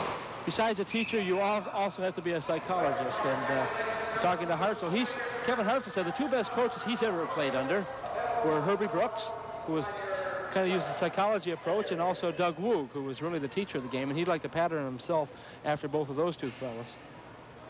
There you take a look at Reggie Miracle, a busy goaltender for the Junior Stars. 16:37 left to go here, second period. The Junior Stars just having a tough time coming out of their zone. It's been the story of the day for them. But when they do get out, they can usually get something started. Jetting now trying to poke the check away. He had two wingers out front, but just could not complete the pass. Having to go over to get some help is Chris May. Chris May trying to keep it in. Backboard it goes as the puck is played around by Mathis. Out to the point it goes. Piper keeps it in. Had to go down to his knees, but made the play. This is Simmer. Simmer, breakout pass near side. Watucky cannot control. Backboard it goes to Steen. Steen feeds the slot. Lindgren made the save and didn't know where the puck was. Boy, it pays to keep your body in front. Lindgren made the stop, but wasn't quite sure where the rebound went. In the center ice area, the Vulcans playing a little bump and grind. On the backhand, Steen trying to get it back the other way, and Miracle will have to stop it. He leaves for his defense. This is Piper. Piper backhands it to nobody, and it'll be picked off. The Vulcans now throw it into the corner. This is Hughes. Hughes is pinned up against the board. Schwartz is also there. Backboard goes Fischler. Fischler has already scored once today. He's got Schwartz in the slot. This is Fischler. Big lanky guy with some moves. This is Fischler shooting. Miracle the save, and it's underneath the pad. And we got a little shoving going out in front of the net. Number 18, Sjogren, trying to come in there to help out in front of Miracle. Able to do so as Miracle was able to smother that puck and force a face-off. The one thing in this hockey, anytime you've got the puck, you know you're going to get hit because both of these teams are taking the body and taking it extremely hard. The referee kind of letting things go a little bit, trying to keep it a good hockey game. I think the fans are being entertained in this one. Good play by Fischer here. He had possession of the puck, no place to go, able to move back out in front. And you can see there's the job of the defense. Move those fellas out of there and let the goalie handle the puck. That brings up the face-off now. St. Paul leads it 3-0. Face off to the right of Miracle. Back to the point it goes. Schmidt falls as he gets off a shot. Miracle decks the pads, but no need because it just skims wide. This is Corella. Corella is pinned up against the board by DeGennaro, that is. Back to the point it goes, and Langer gets off the shot. It's deflected up high. One thing to note here, too, Tom, is that the Junior Stars will play 6 defensemen. And we note that the St. Paul Vulcans are rotating 5. Does that, through the course of a game, take its toll? Well, it does somewhat, but I know when I played, I used to like to use 5 defense because you find you play more, you're obviously into the game a lot more. Going to the 6 defense, and the one thing is that you play with the same guy basically all the time, so you know his moves, and you know exactly where he's going to be to help you out. Well, back to help out for the Vulcans is Mike Sachs. He's picked off the play, and Corella has to circle back. He has Howe with him. Corella tried to make the move in around the defense of Olsen. Olsen poke-checked it back to center ice, but Sachs is there. Sachs gets the puck now. He's intercepted. Back they come with the puck now. This is Skyme. Skyme takes the shot. Lindgren had to make the save. Robidoux to Skyme. Backhands it back to Robidoux, but he's picked off. The Vulcans now. Corella, 3-on-2. Howe. He has Schwartz on this side. Being chased down is Dietrich. Dietrich takes a big check into the board. This is Howe. Howe on the backhand, circles back, pinned up against the board. Sisto now would like a face-off, and he'll get one because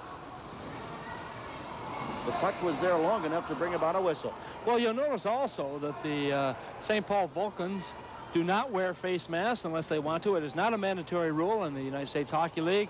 All of the Minneapolis Junior Stars do wear them, and that's a preference by their coach, Dean Talifus, who feels that if they play college next year, that they will have to wear them, so why not get used to them now? On the other hand, Kevin Hartzell of the Vulcans says that's their choice. If they don't want to wear them, they don't have to wear them.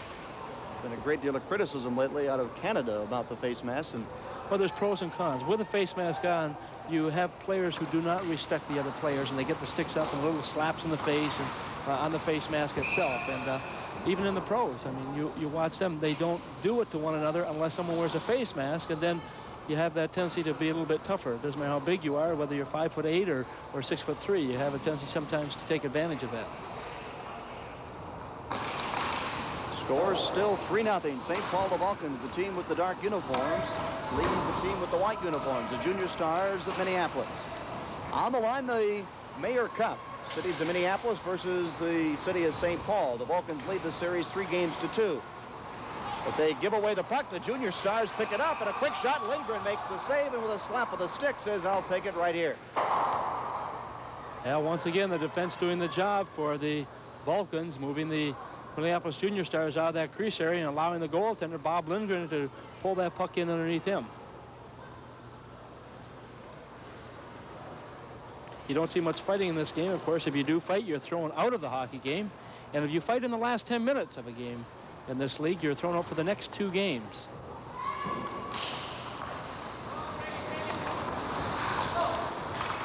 Vulcans now looking to break out. Both teams skating at equal strength as the puck is lofted down to the Junior Star end, and we have an icing call. Nice crowd on hand here today at the Roseville Arena. Of course, St. Paul Vulcans play at a number of rinks in St. Paul. They also play at Augsburg College. You see some of the people here that come out on a Sunday afternoon. There's the Mayor's Cup. We've talked about it.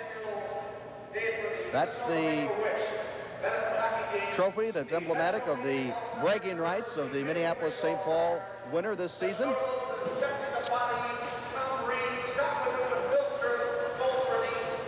13:35 to go, second period, as the Vulcans break out. Now we're going to have an interference call, and St. Paul is going to be shorthanded. Tom? Well, when you play a game like this and you're always in contact with other players, you will pull up those or pick up those interference calls, and the Vulcans pick up their 4th penalty of this hockey game. Is number 4, Mike Sachs, who's out of Chicago, was interfering back in front of his net in the Vulcan end.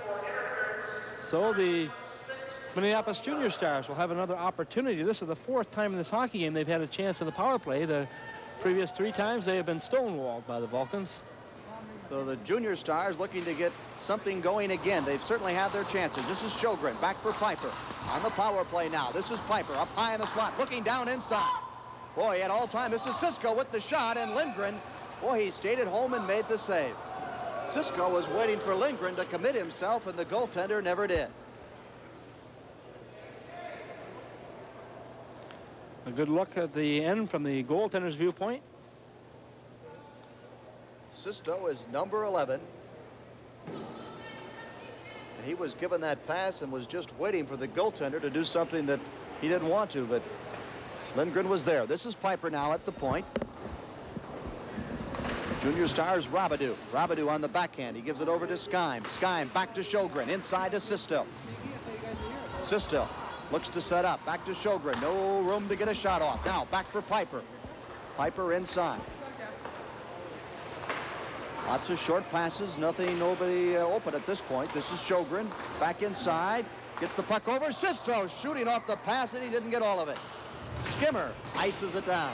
Well, Sisto had a good chance there. He just got a little bit excited there and moved it too quickly. And he shot it wide. Now we've got a slashing penalty, it looks like, going against. There's going to be a high sticking call, according to the referee, and that's going to go against the Minneapolis Junior Stars, so that will even things up for a few moments. And number 6, Todd Skyme, will pick up that penalty, so that'll even things out. There's still 1 minute and 13 seconds remaining in the penalty to the Vulcans' Mike Sachs. So we've had a very physical second period here from Roseville. Score remains the same. Still 3-0. It's been that way since the end of the first period. Now teams will be skating 4-on-4 for the next 1 minute and 13 seconds, and then the Vulcans will have a short-lived power play. Howe is on to take the draw for the Vulcans. Puck goes back to the Junior Stars. Back circling is Gersh. He has to look around for a winger. Snuggerud trying just to poke a stick at it.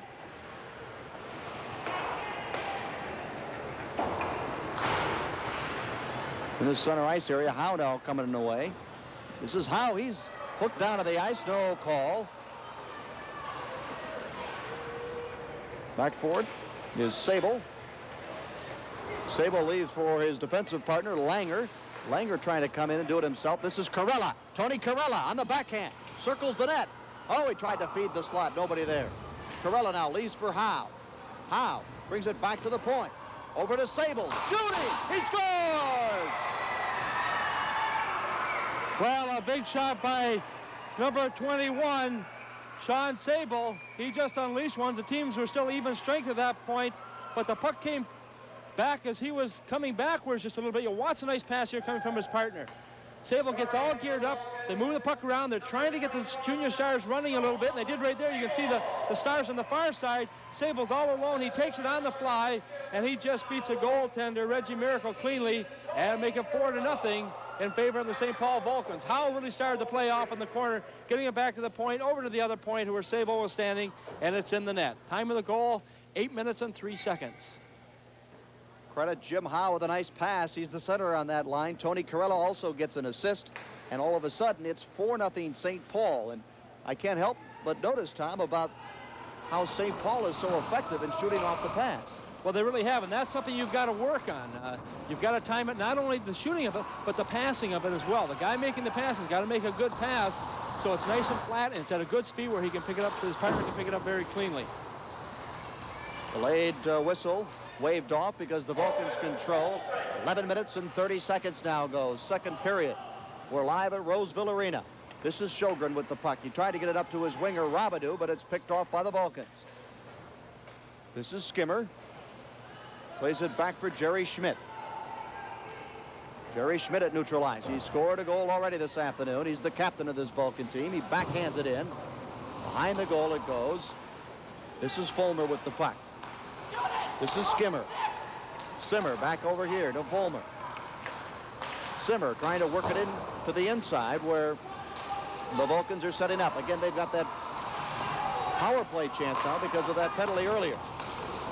Kentucky tries to take a shot. Miracle to save. Hagelin just pokes away at it until they blow the whistle, and they finally do. Well, the St. Paul Vulcans won the championship last year and trying to retain that title for this year. A lot of players who play professional have come up through ranks just like that, so it shows you the type of competition you'll get here. And some of the players, Phil Housley, Tommy Gorence, Rob McClanahan, Paul Holmgren of the North Stars, Butsy Erickson, of course, Herbie Brooks was involved in the U.S. Hockey League at one point. So you get a lot of players, and just looking around here, Rob, the scouts we've seen from Montreal who are here, from the University of Minnesota, from the New York Rangers. So they're looking here for some of the future NHLers to be on the ice here today. In the 5 years that KSTP has televised this league, you've really been able to recognize how the credibility of this league has just come a long, long way. Oh, it sure has. Junior Stars now with a chance to break out here. They're down by 4 goals in the hockey game. A little more than 10 minutes to play here in the second period. DeGennaro pokes it in behind. Lindgren, the goaltender, leaves for some defensive help, and they'll regroup. St. Paul breaks out on the near side. This is Schwartz with the puck. Bouncing puck, Miracle to save. He'll play it in behind. Leaves for DeGennaro. Headmans the puck up ice to Steen. Steen gets it to his center, Jutney. Puck is now backhanded in. Another penalty. Play getting a bit sloppy here. Well, that's going to be the Vulcans, number 16, Scott Fischler, picking up his first penalty of the afternoon. It's going to be an elbowing call, and that will be at 10:04. Now, we talked about the different players who come out of this league. So often when hockey players get out of the high school ranks, they don't have any place to go, and if they feel they don't get a scholarship, perhaps at a university of some type, Division I or II, or get a tryout with a professional team, they think they're finished. This is a great stepping stone because some kids take a little bit longer to develop, to mature. Junior Stars now trying to work again on that 4-goal disadvantage. They have a chance here to get themselves on the board. But the Vulcans control here the shorthanded situation. They've iced the puck down. Jerry Piper is back for Sjogren. Robidoux, his pass is picked off by the Vulcans. And in behind, they have to go to regroup. On the near boards, this is Sisto with the puck. Didn't have it for long. Vulcan's doing a good job of forechecking, get on top of the puck carrier, and they're not giving the Junior Stars a chance to move with the puck. Oh, big check there by Terry Hughes. Across the line comes Piper. Piper works to the corner. Schmidt watches very closely. On the far side, the Junior Stars cannot seem to get two passes together. Hughes just tees up on Sisto, knocks him off his skates. Backcourt goes Sjogren. Skyme now with the puck. He lays for Snuggerud. Big Dave Snuggerud at center ice. 17 makes a move. Ridden off the play is Chris May. Snuggerud has to regroup in the corner. Backcourt is Chris May. Puts a backhand in on the slot area. It was Steen that had taken the shot. Now we got some pushing and shoving going on again. Well, that happened on the far side as one of the Minneapolis Junior Stars was taken out heavily with the stick. And the players have their sticks and gloves and everything else up. Wait for the referee, I would think, would call some penalties here. Try to keep this game in a little bit closer check because the sticks and elbows and gloves are getting up a little bit high right now. At least from this angle, looks like no damage has been done. Well, yeah, we've got some players coming in. I guess that was the referee making sure that no further damage was done. Then the two, now it looks like 4 players that are going to be ushered off. Right, 21 and 22 of the Vulcans, so that will take off Sable and Schwartz. Let's take another look here, joined Tom, by, see if you can pick up what happened. Watch in front of that. You can see on the far side there. You can see how I believe it was number 22 who took the skates Schwartz. out. Gloves and sticks, and so it's going to open up the game a little bit here. Glove sticks got up a little bit high, and referee has stepped in and says, okay, you know, we don't mind a little bit of that after the whistle, but maybe more than anything else, they're just pointing out and making it clear that if you delay the game like that with that unnecessary type of activity, you're going to be assessed a penalty, and that's exactly what's happened here. You can see in the penalty box, which has become the cramped quarters of some of the St. Paul and Minneapolis players. This is when the game really does open up, though, when you have more ice to move on here. You've got to be very careful you don't get caught up ice, especially a defenseman, because if you're caught up there, the chances are you leave that area wide open for breakaways and opportunities for the opposition. So as we'll pick up the penalties, I can tell you both teams are skating 3-on-3. Lots of ice, as Tom Reed pointed out. Sjogren with the puck at the far point for the Junior Stars. No power play chance at this point, but both teams having to play a bit cautious now, not wanting to get burned. Here's Howe. Howe in on goal. Shoots! That Miracle kicks it out. Howe didn't get the real good shot. Miracle, though, did stay with it and make the save. This is Piper. Cross the line, takes the shot off of the deflection of a shin pad, goes to the corner. Now again, we have another whistle. Well, Howe had a good opportunity going in there all alone. But Miracle, as you point out, just challenged him, coming out a little bit, moving back in net, cutting off, and Howe was being chased at the same time by the defenseman from the Minneapolis Junior Stars. What is the approach to a 3-on-3? How do things all of a sudden change? It seems like teams play more cautiously. Well, you do. You can't allow yourself a luxury of just staying with one man, because if they start to crisscross and you start to crisscross, the chances are you're going to be in trouble. Here's a look once again at that breakaway. You can see the stick of the defenseman coming in there. Howe didn't have a lot to shoot at. It was at a bad angle, but Miracle played it very well and just kept the puck on the outside. You can't just run rampant on a 3-on-3. You've got to think a little bit cautiously in those situations because there is so much ice to move on. You see the game clock in the story that reads 4-0. There seems to be some confusion on when penalties will start and stop, and for that reason, the referee had to come over to the scorer's table and double check. This is when that pocket calculator comes in handy. Team still skating 3-on-3. They will be for the next minute and 15 seconds anyway. Then the Junior Stars will have a 40-second power play. As you might remember that St. Paul was on the shorthanded situation when this double minor for each team came about. 3-on-3 hockey. Only thing that's missing is the sunshine and a pond outdoors. Here we go. Sjogren with the puck. At center ice. He's got Sister with him. Watched by Schmidt. He rides him into the boards. Fulmer with the puck. He throws it around to Simmer. Simmer out of Irondale High School. He's got a younger brother on this team who is one of the goaltenders. Not playing today. A real brother act. Quickly after the puck is Skeim. This is Todd Skeim. Simmer stood his ground. Leaves for Jerry Schmidt. Schmidt, who played his high school hockey at Ramsey, so this would have been his home rink for high school. Gets the puck up ice to the neutral ice area. Watched very closely there by Piper.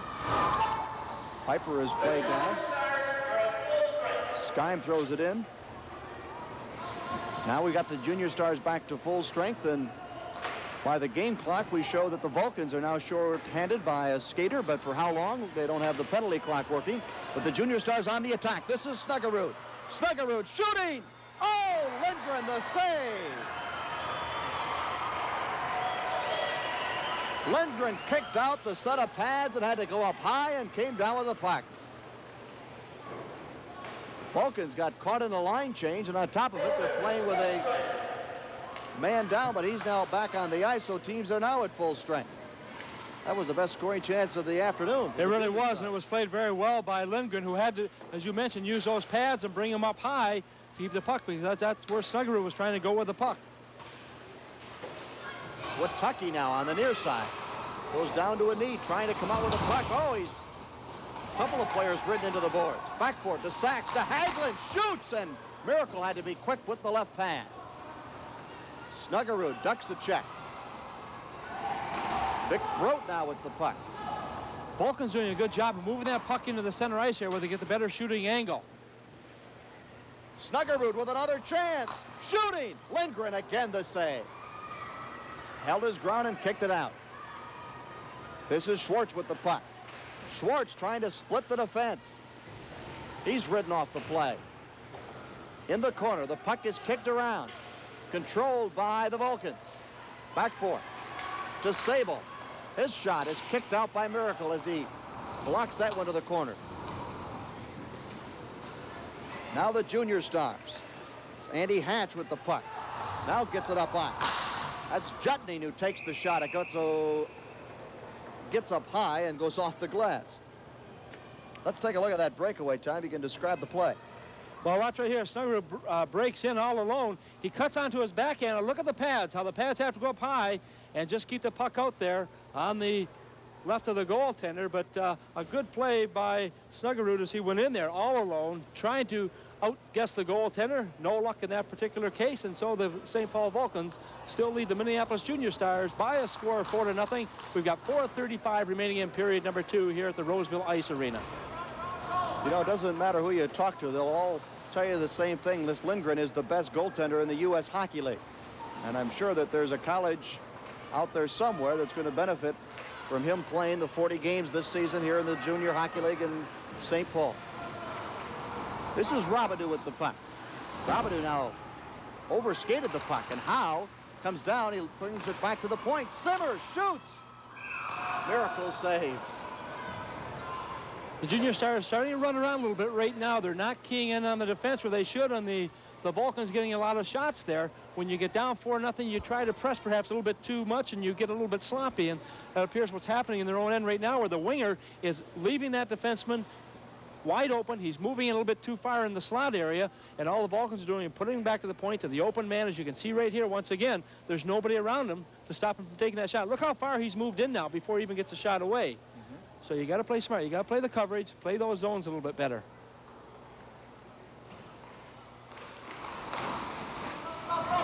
Sjogren, who's been a busy defenseman for the Junior Stars, gets the puck up to Snuggerud. Snuggerud gets it to his winger. Winger in on goal. Oh, and again Lindgren comes out to cut down the angle. That time it was Andy Hatch with a chance. Sjogren, he has his shot blocked off a defenseman's shin pad and goes out to the center ice area. Now it goes up in the lap of Jerry Schmidt, one of the assistant coaches working for Kevin Hartzell. Well, Hatch was breaking in there towards Lindgren. He really had no place to go, and that's where Lindgren made the move immediately. Just reactionary, just coming out to stop him from having the opportunity to really do anything with the puck when he got in front. See the face-off right in front of the St. Paul bench, and Kevin Hartzell would like to make a line change. And I guess when you're that close, you can just shout, Sure. say, hold up, hold the phone for a minute. Now the referee is telling Hartzell, if you want to make line changes, make up your mind. I don't know what the referee is saying to him at this point. I think he wanted that player to come back. Okay, that's what's going to happen. Being the home team, the Vulcans will get the last change, but the referee felt that they had waited too long, so I suppose he'll hop right back on. If we keep the shot wide enough, you'll see that probably happen. Here he comes. Door swings open. This is Sable now, back for the Vulcans. They lead the hockey game 4-0. The Junior Stars in a chase for the puck in the St. Paul zone. They backhand it in behind Lindgren. Sable picks it off. Looks up ice. Junior Stars keep it in. Mathis back in for Snuggerud. Snuggerud plays it into Mathis again. Sable takes him off the play. This is Corella with the puck. Oh, his pass is picked off. In the center ice area, Junior Stars played into Mathis. Played his high school hockey in Duluth. And now Sable with it. 2:55 to go, second period. No icing. They felt that the Junior Star player could have maybe picked up that puck. DeGennaro now. DeGennaro headbands the puck. They were looking for Steen. Steen couldn't control. This is Watucky. Watucky is ridden off the puck. Eric Sjogren again. Sjogren in a chase for the puck. Puck comes down to May. May trying to get something started here for the Junior Stars. Now at center ice, this is Fulmer. Fulmer, 3-on-2. Fulmer makes the move. Gets tied up before he could get the shot off. This is Watucky. Back to Jerry Schmidt. Takes the shot. Miracle the save. Goes to the far side. Zimmer trying to make the play. Behind the net it goes. Jerry Schmidt again tees it up. Miracle the save. Can't control the rebound. Junior Stars now. Dump it out to the neutral ice area. Zimmer content with going to reload the machine here. Just flipped it in. On the far side, the Junior Stars now try to spread it out. This is Steen. Across the line, Watucky plays him off the puck. 1:40 to go in the period. Junior Stars keep it in. Now it just golfed at by Watucky as he'd like to get a line change. Dietrich takes the long shot. Lindgren the save. Leaves for Zimmer. Zimmer backhands it up to Watucky. Center ice area, Howe. Headbands to Corella. It's going to go long enough for an icing call.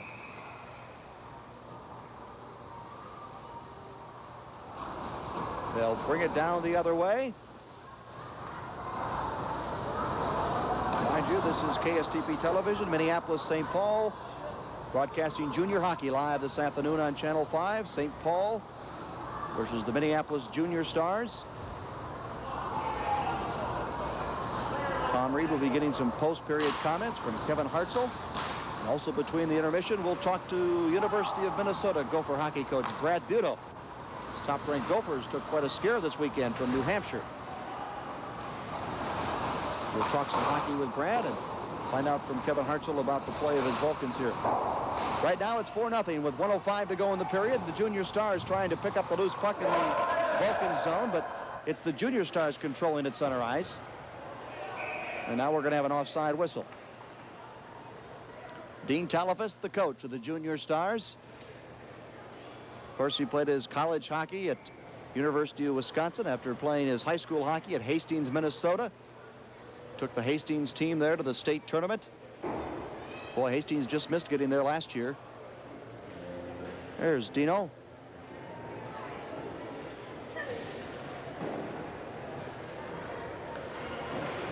Dean last year was an assistant coach under Brad Buto at the University of Minnesota. This year, when Walter Bush and a group of businessmen purchased the Junior Stars. They knew the guy they wanted to coach. And Dean Televis selected to go from the assistant ranks at a university coaching job to the head coaching position at the Minneapolis Junior Stars. And his team right now in second place in the U.S. Hockey League. 40 seconds now to go in this period. Here's Junior Stars trying to break out of the zone. They get the puck down to Shepard, who comes across the line. Now this is Snuggerud. Snuggerud couldn't get the puck up over Lindgren. Snuggerud has his stick and gloves hanging up in the air saying, what do I have to do to beat this guy? The answer on this play is get the puck up in the air. Once again, Snuggerud. Coach Dean Televis says he's been the surprise of the season. But thus far, it's been a surprise that somehow he fails to get the puck in the net because he did everything there but pull the trigger. He again will represent the Junior Star team in the U.S. Hockey League's All-Star game upcoming January 22nd in Mason City. He has done the bulk of the scoring for this Junior Star team this year. 25 seconds now to go in the period. Junior Stars get across the line. Now they can go back in. Looking to get the puck on net is Daggett. Daggett brings it in behind. 15 seconds now. Sable with the puck. Sable circles back. Breakout pass intended for a wing has to come out to the center ice area where Piper takes the long shot. Karam's off the boards. And the siren sound. That ends the second period. 16 for the St. Paul Vulcans, 15.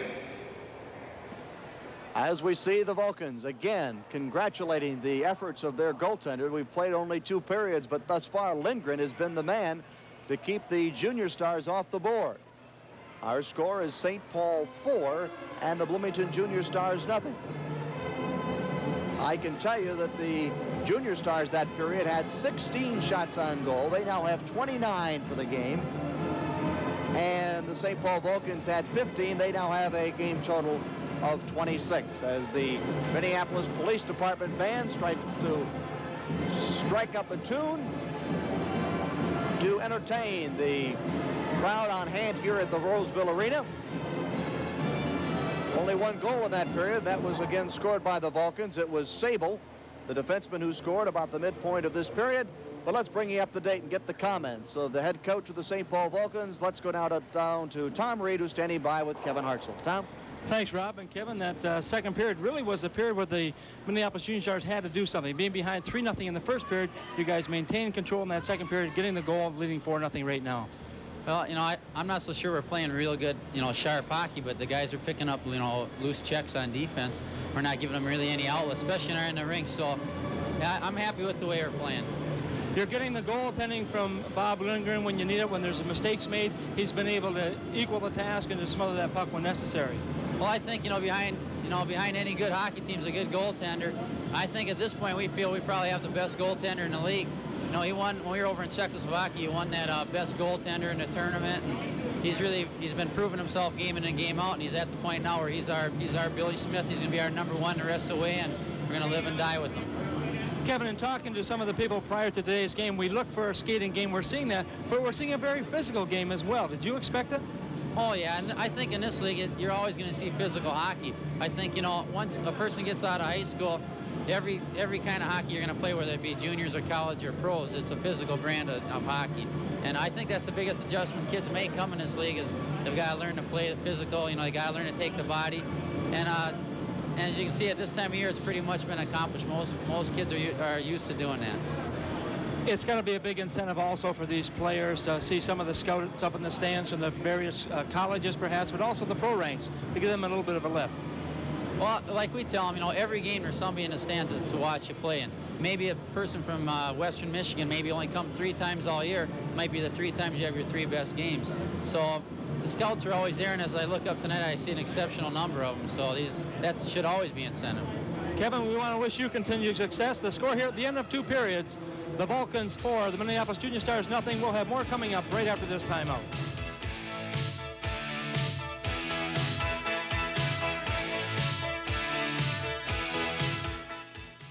This is a wonderful script. We all feel some one of the best scripts we've read in years. This weekend, the stars are shining all over the place. First, it's a behind-the-scenes look at Cloris Leachman's new film in Oregon. Next, take a nostalgic look back at The King. And move on up with Sherman Hemsley.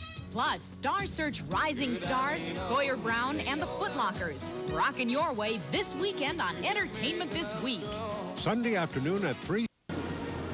After 2 periods, you see our score. The St. Paul Vulcans lead the Minneapolis Junior Stars by a score of 4-0. Nice crowd on hand here at Roseville Arena. But you know, more than friends and family take a vested interest in what happens in games like today. And joining us down here in the interview area is one guy who's very concerned and very interested in what goes on the ice, University of Minnesota Gopher hockey coach Brad Budo. And Brad, I know you look with a keen eye at some of the players out here because in many ways they've turned out to be players that can help you right at the university. Well, they really have, Rob. Just prime examples. You know, these are 2 very well-coached teams. It's a great game. It's a great thrill to be out here.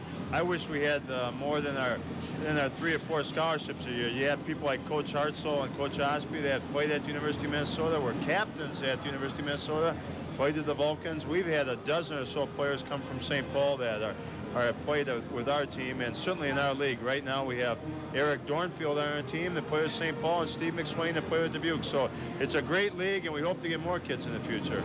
Talk a bit about a guy like John Blue, your goaltender, who played in this league last year. He now leads all goaltenders in the U.S. Hockey League, or a year ago in the U.S. Hockey League, now leads all of the goaltenders in the country. How do you come across a kid like that? Well, something like Johnny, we watched play quite extensively last year. Did not have the greatest year, to be quite honest, but played very well this past summer. In summer camps we saw him, and you know, he's really doing a bang-up job for us. And you know, this league is just a great development league. It's how he organized, but people like the Ron Withies and Bob Summers and Harry Sundbergs and those people, and we hope to get more kids. It's really an excellent league. How about some of the players that might be out there watching and they're second-guessing that they're not maybe getting a letter from somebody like yourself, and they think they have that ability?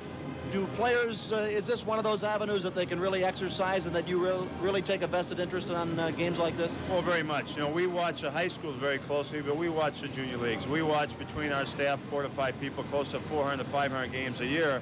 And our approach is more of a low-key approach. We do our homework, we watch kids play, but we don't make a lot of phone calls or write a lot of letters during the season. We don't want to distract them. We wait until the end of the year and let them appreciate the year, and I think there's a time and place always to do something after the season. But this is an excellent means if somebody did not get a scholarship to come and develop, and many kids that have developed physically and mentally to get into college on a scholarship. Talk a bit about your hockey team. Top ranked, but I guess after this weekend, maybe that's a bit deceiving. I know that you struggled with a team from the East that many people didn't think you'd have much trouble with at all. Well, New Hampshire is grossly underrated. Their record's very deceiving. They've had some bad luck. I was very proud of our people. Even though we struggled score-wise, we played extremely well. In 6 of our 7 periods, we had an overtime period. 1 period cost us a game Friday night, but we thoroughly outshot and outplayed New Hampshire, and we just had some bad luck and couldn't get some goals. But we're improving. We're having fun. We're optimistic, and we're looking forward to the stretch drive now. I have to put you on the spot, Brad Pitt. Is this the hockey team that's going to win it all? I know you've been waiting for that national championship. Is this the year? Well, I think it's something we like to think we can. We think we have the potential. I'm not sure if this is the most talented team we've had in terms of outright talent, but it's certainly the best team we've had for work ethic, for unselfishness and getting things done. And that's why I'm excited about our future, and we're sure going to give it a run. Well, we'll be watching you all the way. Brad Budo, the head hockey coach at the University of Minnesota, will let him get back to work because the teams are about to come back on the ice, and we'll have the 3rd period from Roseville Arena. Our score, the St. Paul Vulcans 4, the Minneapolis Junior Stars 0.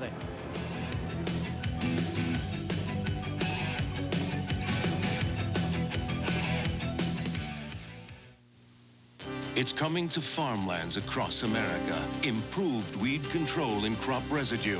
New Lasso Microtech herbicide. Same grade Lasso, now only better.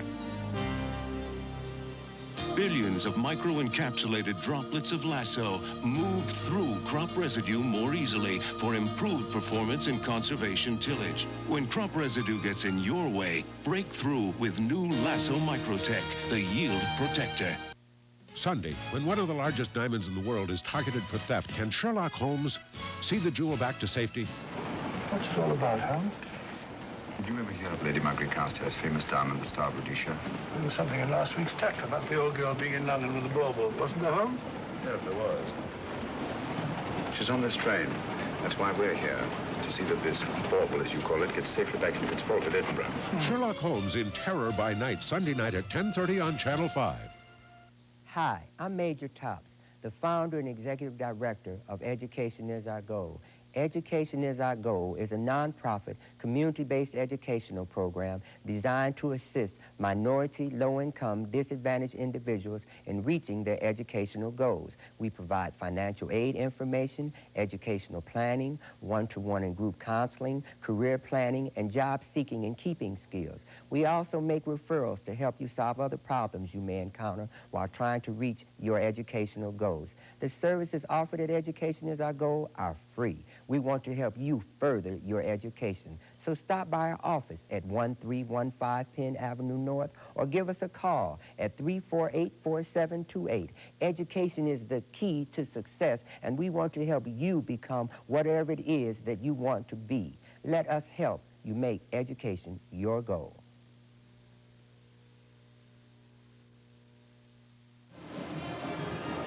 If you just joined us, we're live at Roseville Arena where the St. Paul Vulcans are now just coming back on the ice with a 4-0 lead over the Minneapolis Junior Stars. And Tom Reed, we've been asking lots of folks for their impressions of how the play has been going here this afternoon. I want to get your impressions of the way that these teams have been playing out here today. I think it's been a good all-round game. The Vulcans seem to control a little bit more towards the center part of the ice surface, and that's the important part.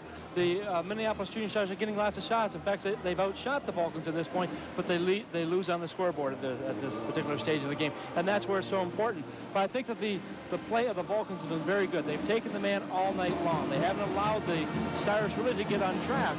And the Junior Stars, towards the latter part of that second period, seem to be running around just a little bit more, trying to get things going. The intensity level is very high for both hockey clubs, but you must maintain control on the ice. You must maintain your position. And they seem to be running around just a little bit too much at that particular stage. So we'll see if Coach Dean Talafas can get his troops going and get on the scoreboard here. Let's take a look at the lone goal that was scored second period. It's upcoming here, Tom, and it's scored by Sable off a beautiful pass. Well, the play started by Howe along the boards who put it back to Corella, who passed it across to Sable.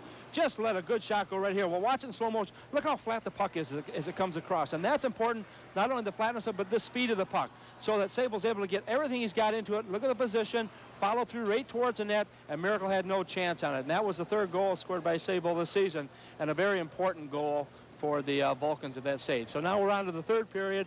The Vulcans with that 4-goal edge, and it's a very, very tough hole for the Minneapolis Junior Stars to come back from, but one that can be done. So we'll see how they start out this early few moments. Keep in mind, the Junior Stars, anybody you talk to tells you they are a third-period club. They've been a team that have found ways to win when a lot of outcomes seemed in doubt. I don't know if that has to do a lot with the urgency that sometimes players press upon themselves when they see themselves in a hole and they know what it takes to get out. But in fact, you talk to coaches around this league, they'll tell you the Junior Stars are a better third-period club than they are a first-period or second-period club. And I guess there's a lot of those mysteries that go on in this game. Well, there sure are. I talked with Dean Talafas prior to the game and asked him what his system has been all year. And he says, you know, we've played everyone regular. We just rotated the line so they've all had a chance to play power play, penalty killing, and also in the regular game situations. He said, but now we're getting in the last part of the schedule. He says, now I've got to start to go with the players that I feel are going to lead us into the finals. He said, we hope to win the championship, but we have to go with our best players right now. Does that type of system then pay off in the third period when you've played that many players and given them that much ice time? Well, it sure does, because you know who the guys are going to come through for you. You know who you can rely on to play well in those tight situations when you need goals, perhaps, and when you need the checking game as well. The Junior Stars then have a tall order here. Third period, they're down by 4 goals. Off the face-off, it's the Vulcans who control the puck, and they do have the puck now come up over the boards, and that'll bring about a face-off. Over the past 10 years, the Vulcans have prepared 53 players to go on to Division I scholarships, and at least 20 of those have gone on to play in the professional ranks. Well, I remember Butsy Erickson, the player that he was in this league, and now you see the tremendous career he's enjoying with the Washington Capitals. And without a league like this, who knows, a guy like Butsy who just needed that one more year. Well, that's what we talk about, some players taking longer to mature. The Junior Stars now have a 2-on-1 break as they come across the line. With the puck is Steen. Steen ridden into the corner. Tried to get the puck up to Jutting. Juding can't control, and Simmer now with the puck. Simmer headbands the puck up to Watucky. He's ridden off the play, and the junior stops. Here's a nice charge. With the puck is Piper. Piper is ridden off, and this is Corella. Corella looks up ice to Howe. Howe's got a couple of nice assists into Corella. The puck was bouncing, and it got over his stick. Into the corner, Piper goes back for it. Back behind is Skeim. Skeim in the corner. Puck is fought around there. Corella was just looking for some help. Back to Sable, but before he gets control, the puck was tipped off by the junior stars. Howe back to Schmidt, the captain of this team. Jerry winds it up. Loose pass is just picked off and an offside as a result, as Sisto is taken off his skates. And there's a look at number 11, Sisto. And he's out of Duluth, just 18 years of age, not very big stature-wise, 165 pounds, but he's a great skater and certainly an all-star for the Minneapolis Junior Stars. This is about the halfway point of the U.S. Hockey League regular season. Their playoffs start winding up in March, and a year ago, April, it was the Junior Stars that walked away with the Junior Hockey National Championship. Of course, they've got aspirations of repeating that. Surprised a lot of folks when they capped off that season that way. Offside pass. Well, a two-line pass there as Howe was just over top of that red line and took that pass. And there's a look at Mr. Howe as well. Out of St. Paul, 18 years of age. He's really the leading scorer for the Vulcans, and the puck handler that he is, call him kind of the magician. 18:35 to go here in the third period from Roseville. St. Paul in the driver's seat. They have a 4-goal lead. The Junior Stars are going to have to get on the board quickly. Thus far, Lindgren, the goaltender for St. Paul, has been tough to beat. With the puck, this is Snuggerud. Snuggerud has tried to drop a pass to the slot. But Mathis is now tied up, and they'll bring about a face-off. You notice that the Junior Stars are trying to cut in front of the net, and they can't. The avenue is just cut off by the defenders, by those great big Vulcan defensemen. One area that it seems that St. Paul's coach Kevin Hartzell preaches to his players is position without the puck and how important that is. Well, it is, and that is really important. You know, it's not so much what you do. Oh, they score!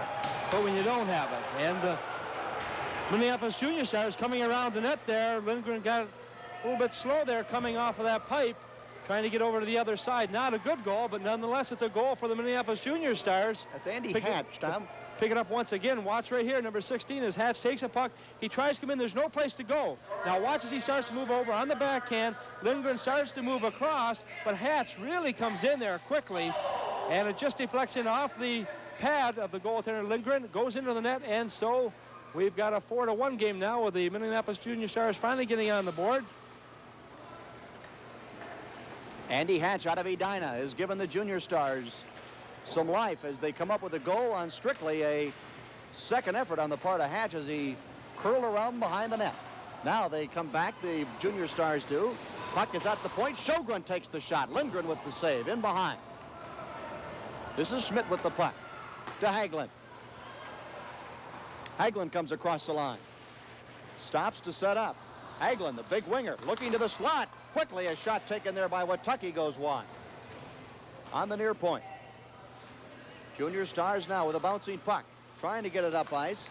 He had some help in Chris May, but could not get May the puck. Now May takes it himself. Schmidt now on the backhand. He'll shovel it in. Back for Fulmer. Fulmer is checked up against the boards there by Piper. Gets up and asks what happened to the penalty. No call. On the near point, Langer just golfs at it, and the puck will go up high and hit the beam hanging overhead. 4-1 the score. The Junior Stars now have cut the margin to 3. Well, that goal by Hatch, his 10th of the season, should bring a little bit more life into the Junior Stars. They're just 3 shots away now from tying up this hockey game. They like nothing better than to do that. Look at Peter Stanky. On the near boards, Howe just chases the puck in behind the Junior Star net. On the far side, that's Skeim with the puck. Skeim can't control. Now a break for Howe. Howe to Corella. Oh, he couldn't get the shot off. Tony Corella was right in the slot. was staring right at the goaltender.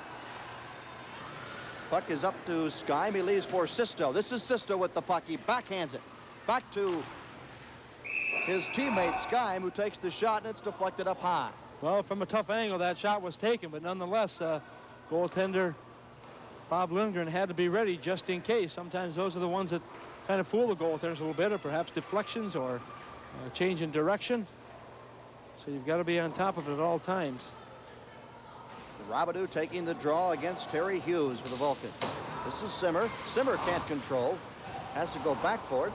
Junior Stars pick it off. With the puck is Olsen, who shoots it in. Into the corner it goes. And the Vulcans elect to bring it back the other way. Up ice. Playing the puck with the glove is Hughes. Hughes takes the shot. Hustling back to make the play is Olsen. You know, Olsen's kind of a unique story in itself. Over the last year, he's gained an awful lot of weight to bring him into competitive physical stature with some of the other players. 6'3", 205 pounds, and just 18 years of age. A little bit uncoordinated, but as he gets a little bit older, that coordination starts to come along very well. Out of Burnsville. Played for the Burnsville Braves for the last couple of years. And his coach, Dean Talavis, feels he could play Division I.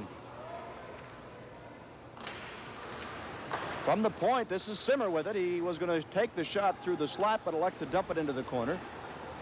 Outcome was Mathis with the puck. Mathis dumps it in. He was looking for some help from a winger on his breakout, but now it's Snuggerud. This is 17, Snuggerud. We've seen a couple of chances that he's had today. Snuggerud on the backhanded pass, gets it over to his winger, who takes the shot. That was Sjogren, the defenseman, that had come up. Now back for it is Simmer. Simmer comes across the line. He had Schwartz with him, but he drew him offside. Now that was Schwartz just breaking in on the far side, hoping to get that pass coming across, but one move too many led to the offside call. See the banner, welcome back Vulcans. Of course, we talked about it. 21 days in Czechoslovakia the Vulcans spent over the Christmas and New Year's holidays. They had a winning record. They won 6 games, lost 5, and tied 2 in their Eastern Europe trip. I don't see a sign that says, welcome back, Rob Lear. Yeah?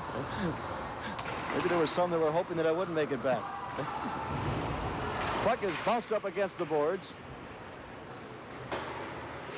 Watucky now in pursuit on the near side. The glove of the defenseman can't bring it down for the Junior Stars, and they'll have to regroup. Piper on the breakout pass. It was went over his teammate's stick, and that'll cause a scramble for it as Hagelin now picks it up. Big John Hagelin, the winger for the Vulcans, drives it in. In behind the net it goes. Fulmer trying to follow up. Watucky there too. Puck in the couple of players' skates. Back for it now, Hagelin up high. Takes the shot, deflected, and Miracle made the glove save. Again they foul up. A deflected shot there that Miracle watched all the way. This is Langer. He tees it up. His shot is knocked down. Hagelin brings it back to Langer. He shoots. That's deflected by a defenseman's stick. That's up high on the glass, and now we're going to have a penalty. Well, no question. A good call by the official going against Tom Fulmer. It's going to be a cross-checking penalty as he knocked off the helmet of number 5 of the Minneapolis Junior Stars, Frank Gersich. See a little action going there at the side of the net.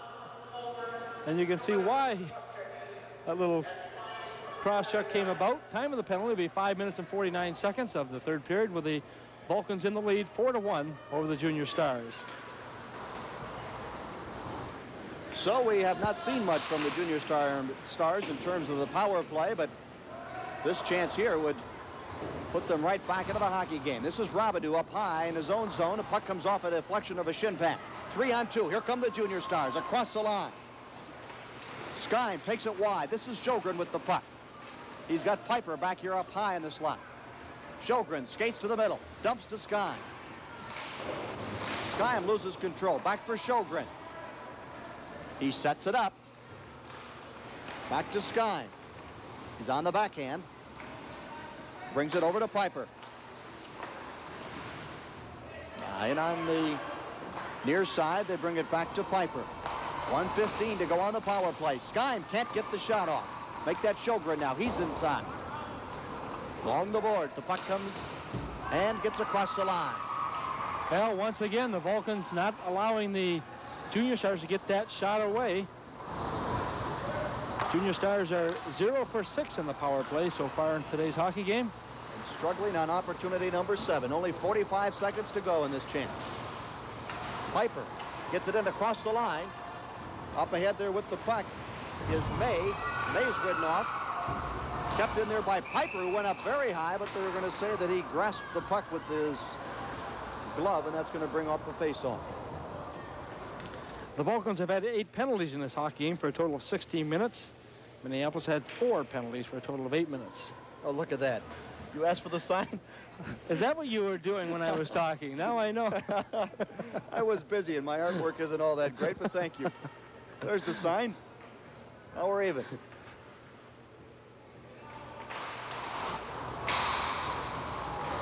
Simmer now for the Vulcans. Gets it back to Schmidt. Oh, he can't get it out. Snuggerud did. Let me ask you, Tom, when a club goes 0 for 6 on the power play, is it ineffectiveness on the part of the team with the man advantage, or is it just good penalty killing on the part, in this case, of the Vulcans? Well, obviously it could be a combination of both, but the Junior Stars not making the real good passes from that point position. They're always trying to make the perfect pass, and you can't always do it. And as a result, when you try to let up on the pass to make the perfect pass, you make a bad pass, and that's what's happened to them. But the Vulcans, on the other hand, have played the box very well. They've kept the shooters, the puck handlers with the puck on the outside of that box to keep them in the bad angles.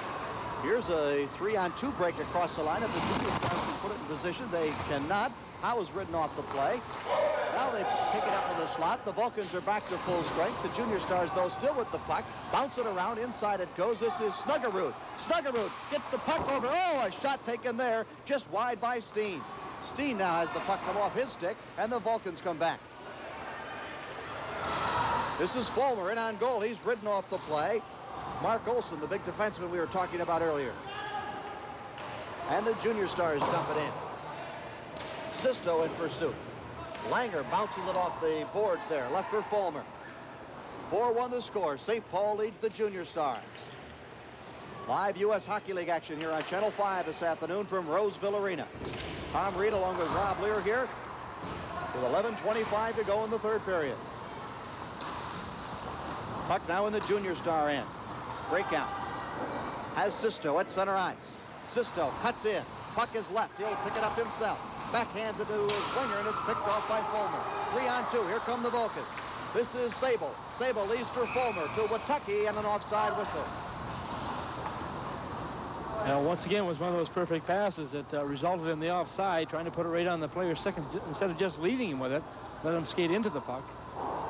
Reminder again about that charity game upcoming right here at Roseville Arena later on this month. Make-A-Wish, right? Make-A-Wish of Minnesota to raise dollars for children who have terminal illnesses.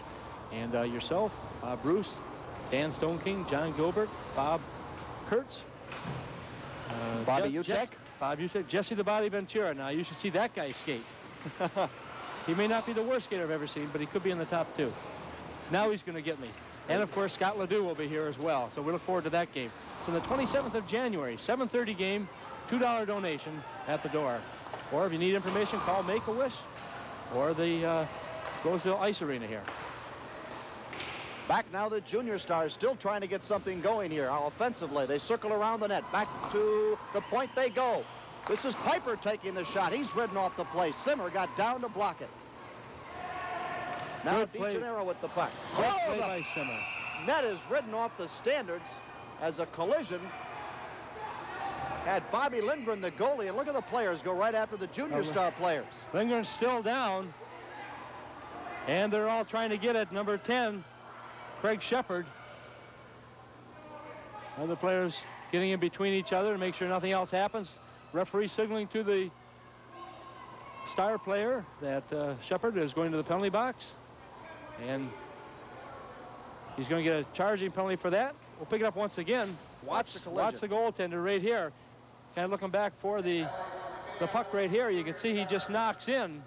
Number 10, Shepard, knocked in number 4, Mike Sachs, into the goaltender, knocked the net off its moorings and everything else, and that's the reason for the call. So it'll be a charging penalty going against Shepard. It'll be a roughing penalty going against Sachs. Time of the penalty will be 9 minutes and 34 seconds of period number 3, with the Vulcans leading 4-1 over the Junior Stars. There you see Jerry Griffith manning the door there for the Vulcans hockey team, who sporting his Sarajevo, Yugoslavia speed skating hat. Of course, Jerry's son Steve Griffith, a member of the Olympic hockey team, and Jerry was over in Sarajevo last winter and traded his own hat for an official cap of the games.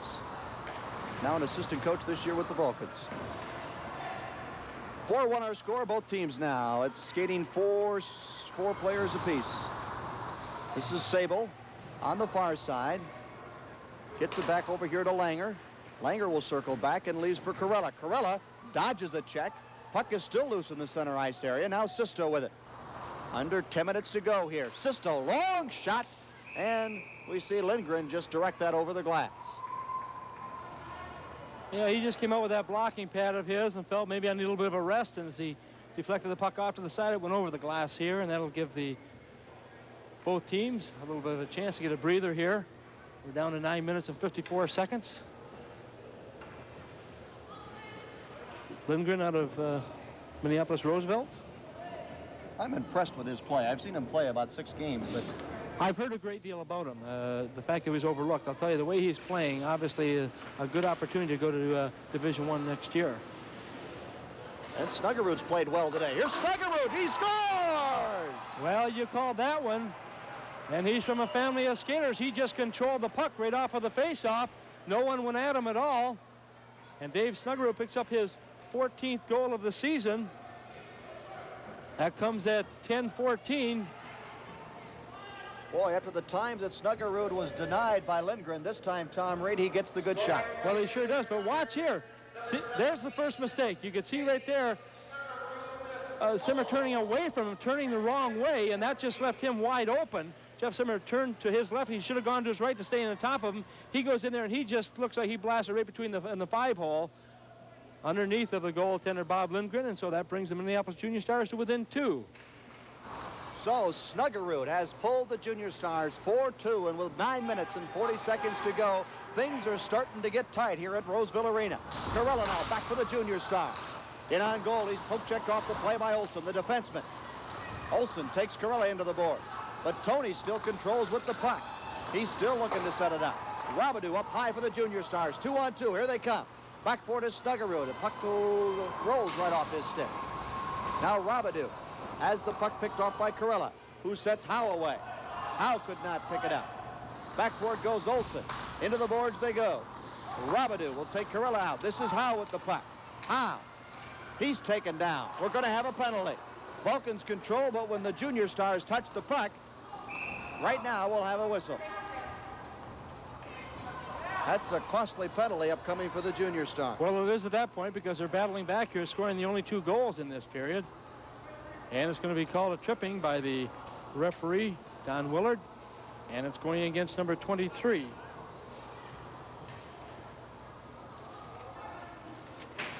Of course, that for the Junior Stars is Dietrich. Here's the penalty, Tom. So when I pick it up once again, and all it is, you can see the stick there get underneath the player of the Vulcan, and that just trips him up.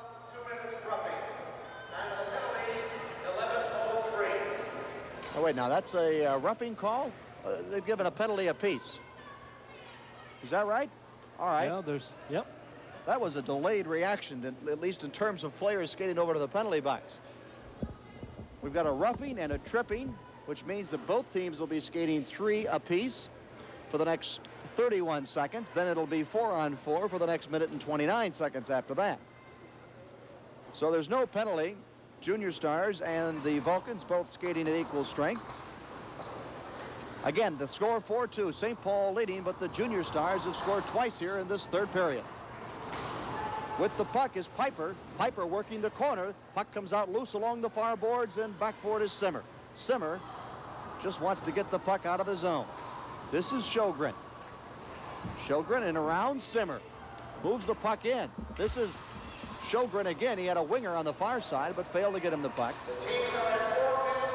All right, now we're at 4-on-4 as 2 skaters come back on. The Vulcans. Almost too many men for St. Paul. With confusion of who was coming and who was going. St. Paul's Simmer. Takes a look up ice. 4-on-4. The skaters. Now Snuggerud. Snuggerud, who scored his 14th goal of the season, has a winger up ice, elects to do it himself. Now takes a St. Paul player down. And now we have a whistle. It's going to come right at center ice. That's a play you don't see happen very often. Now Snuggerud trying to get things going here, and he's from a family of skaters, both hockey-wise and figure skating-wise. He's out of Hopkins, Minnesota. 6 foot, about 170 pounds, just 18 years of age. And talking to Dean Talifas, he feels that one of the colleges will pick him up next year. Langer with the puck. He gets it over to his defensive partner there, which happens to be Sable. Sable has the puck come back to Langer. Center ice area. You see that Skyme comes up with it. He still bounces the puck around. Now it's picked off by Hagelin. 2-on-2. Here comes St. Paul. This is Hagelin trying to make a move on the defenseman. He is stood up there, but the puck is still controlled by Hagelin. This is Watucky on the backhand. Oh, he fired it wide. Now behind him, Hagelin's shot is kicked out by the skate of the defenseman. St. Paul had a bona fide chance there, but the defensive help was able to keep the puck from going to the back of the net. Now we have an icing call. What a play by the defenseman, Reggie Miracle. Got some much-needed help on that play. Well, sometimes you've got to get that help, and he got it certainly in that situation. A look at the Vulcan netminder, and there's the Minneapolis Junior Star netminder, Miracle, who was out of position. I think it was Snuggerud who was back in there to help out in that particular sense. Right you are, it is Snuggerud. Watch right here, you can see the goaltender doesn't know where it is. Hit Snuggerud's skate, and before Miracle could get to it, it was Snuggerud that moved it out of the way. All right, they've dropped the puck. We're back to action. Under 7 minutes to go here. 4-2, St. Paul leads the Junior Stars. Junior Stars on the attack with the puck in the neutral area. Both teams are back to full strength as the puck goes in behind. In chase of the puck, the Vulcans lose control now. The puck comes back to the point. Now St. Paul picks it up. This is Corella. Tony shoots. Oh, and Miracle kicks it out. He tried to slide it underneath, and he couldn't seem to find the path to put it in the net. Well, Howe once again made the play to get the puck to Corella, who broke up, and he was flying at that stage of the game. Miracle in there all by himself, just waiting for the Vulcan to make the first move, and that's exactly what happened right there, where Howe makes a play. But look how Corella's breaking up ice, cuts in between around the defenseman. Now he's all alone. He's being chased right here, but he just wards off that attack, and you can see how he tried to fake to his left and then come back on the other side, but Miracle was able just to get over there to make the big save. They've dropped the puck, and the St. Paul Vulcans now trying to clear out of their zone. Into the slot. The puck is fought around. Oh, and a quick shot is taken from the slot area by Chris May, but it goes wide. On the far side, the Junior Stars now come up with the puck. This is Judding. Judding gets the puck back. Shot taken there. No, it's ridden off the play. A nice defensive play. Boy, he was loading the trigger there, and that was Chris May, who just could not seem to get the shot off on that play. Back to it is Sjogren. Up for it. This is May. May has the puck come down, and now we're going to have an offside whistle. Well, the clock is winding down. 5:58 remaining in the third period. The Junior Stars have scored 2 goals in this third period. The only goals, in fact, and yet they're behind by the score of 4-2. So they've got to continue to put the pressure on. Can't think too much about the defensive part of the game right now. They must score the goals. So hopefully for their sake they can put it into overtime. Junior Stars now. This is Sisto who dumps it in. Langer trying to take him off the play. Puck comes down to, it's picked up by Skyme. Skyme now to Sisto. In the slot it goes. Shot. Rabideau scores! And a key goal, Rob, right there. As it's been all Junior Stars in this third period. A high shot that eluded the goaltender. John Rabideau. Trying to pick it up once again. You'll see Rabideau will pick up that puck. Be all by himself. Now watch where the puck goes. Over the glove, into the net, and so the Junior Stars have taken a 4-0 deficit coming into this third period. They're now within 1 at 4-3. Time to goal 14-16. Rabideau out of Cloquet, Minnesota, has pulled the Junior Stars back within a goal with 5 minutes and 44 seconds to go. Boy, the people I talked to weren't kidding about this Junior Star team saving its best for last. Great period by the Junior Stars. Rabideau takes the shot, deflected by the defenseman. Back it comes. Olsen keeps it in. No, now it comes across the line. Rabidou trying to bring it down in deep. Schwartz is after it for the Vulcans. Back to the line. Langer to Schwartz. Schwartz wants to dump. Hughes trying to take it out. Delayed offside whistle. No, they won't make the call because it comes across. Hughes takes the shot. Knocked down by Olsen. Now Hughes follows it with a rebound. Backhands it into the corner. This is Sisto with the puck. The Junior Stars in control. 5 minutes to go. Now this is Witucky. Witucky to Hagelin. We're going to have a penalty. Penalty upcoming to the Junior Stars, and until they touch the puck, the Vulcans will control. Simmer, they've pulled Lindgren. You can see there's no goalie. Simmer, they'll try to set it up because as long as they have the puck, they're in control. Delayed penalty upcoming. Hagelin. 6 skaters on the ice for the Vulcans. This is Schmidt at center ice. He'll dump it in, but they better get to the puck first. The goaltender, Miracle, is going to take the faceoff.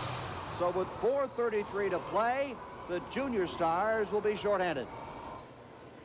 And that's a key penalty, obviously, at this stage in the game when the Junior Stars have fought back so feverishly in this third period to cut the margin to within 1 goal. But now they take another penalty, and that's going against number 22 right there. Mark Olson, a holding call by the referee. Time the penalty is 15-17. Saw the replay there. Nice shot of the holding penalty. No real question about it that Olsen had grabbed the back of the jersey. Simmer now. The Vulcans on the power play. Their lead has been cut to 1. Remember now, they've scored 2 power play goals here this afternoon. The Vulcans 5-on-4. Puck goes back. Simmer takes the shot. Miracle the save. The puck is deflected on the near side. Schmidt tries to keep it in. The Junior Stars try to clear, but Simmer knocks it down with his glove. Brings it into Schmidt. Cross ice it goes. Back forward to Fulmer. Fulmer is number 8. Brings it inside. This is Witucky. Back to Schmidt. Shooting, but wide. Fulmer now controls. Fulmer. Watch very closely by the Junior Stars. 1:15 to go. Penalty time. This is Simmer. Trying to load it up for Schmidt. Cross ice it goes. Fulmer can't control a bouncing puck, but Simmer keeps it in. Whistle. I think we had a player that cut into the crease and knocked the net off the standard, and that'll bring a faceoff up, I believe, outside the line. Suppose it all depends on which player. I guess they're saying that the Junior Star player knocked it off the standard, so the puck will be in the zone, but it'll be up high on the top of the circle. And when you get that momentum going, you try to keep it going. A whistle like that can kind of take it away from either club, but the Minneapolis Junior Stars trying to kill off the remaining 1 minute and 7 seconds in that penalty to Olsen, and at the same time trying to score the tying goal. Here's a break for the Junior Stars. This is Sisto. He has some help with him. Oh, he tries to get the puck over to Sky and runs the puck, but he couldn't keep his balance to make any kind of play. Junior Stars, now 50 seconds to go. They're shorthanded, but they control the puck. This is Sky. Langer, the defenseman, can't control. The puck was knocked the goal under, has lost his glove. But now Lindgren has it back. Puck comes back to the point. Oh, it's shot taken there by Piper, was just wide.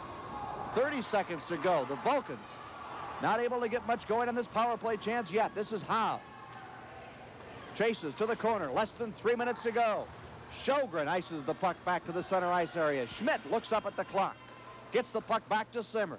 Back to Schmidt. 15 seconds to go on the power play, and both teams will be at full strength. Sjogren backhands it, but not out. Corella intercepts, takes to the corner. Tied up there by Piper. Puck is fought around. The Junior Stars. This is Olsen. He clears to the center ice area. Back forward is Schmidt. Both teams are back at full strength. Simmer dumps it in. 2.5 minutes to go. 4-3. St. Paul leads the Junior Stars. But the Minneapolis team with the puck. Up ice it goes. Picked off at the center ice area. Simmer. Puck is knocked down. With the puck. This is Judding. Judding couldn't get a shot. The puck is ridden back. How many players on the ice? All right, Junior Stars in a line change. On the near side, the puck is kicked in by Mathis. Mathis loses control. The Vulcans, it's Schmidt, who's been on the ice for about 5 minutes now. He has the puck go up ice. It's back and intercepted by the Junior Stars. They control the puck as it comes out to Hatch. To Snuggerud, who takes the long shot. It's wide. Less than 2 minutes to go now. Olsen on the backhand takes the puck to the corner. Behind the net it goes. The Junior Stars trying to keep the play on the St. Paul net. But at this particular time, the puck will come across the line. Down to the neutral ice area. The Junior Stars now 2-on-2. Long shot. Lindgren has to make the stop. He'll play it in behind for his defense. Sachs has it intercepted. Snuggerud looks, waits. Oh, he had the puck coming right down to Sky, but he overskated the play. 1:20 to go, and we have a whistle because a player is down on the other end. Andy Hatch has been knocked down right in front of the St. Paul net.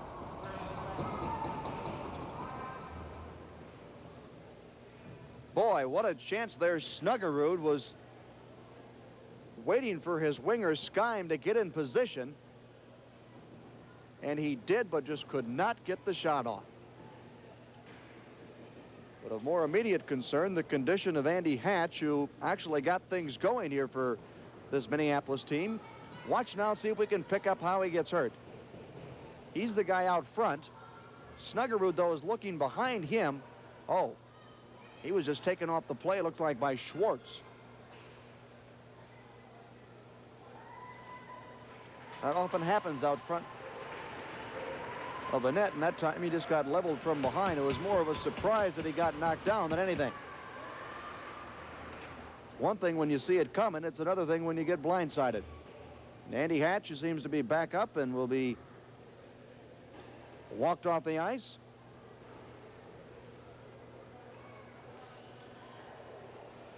And with 1:21 to go in this third period, we note that the faceoff will come down to the Junior Star end of the rink. You see there Reggie Miracle. And we will be keeping a close eye on number 30 because as time winds down here and with the Junior Stars a goal behind, it's no secret that Dean Talavis will try to get that extra skater on.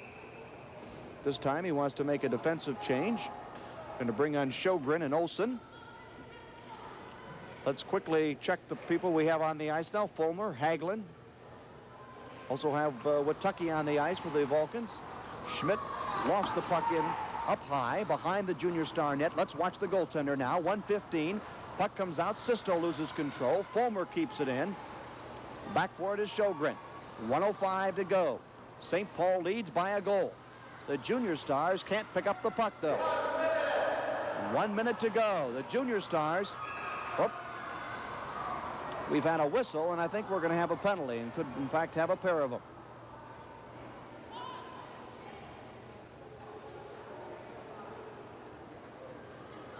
Couple of penalties handed out here at the 19:04 mark to Simmer and Skyme.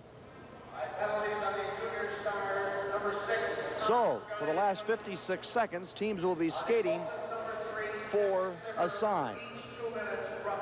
It'll provide a little bit more area for teams to skate.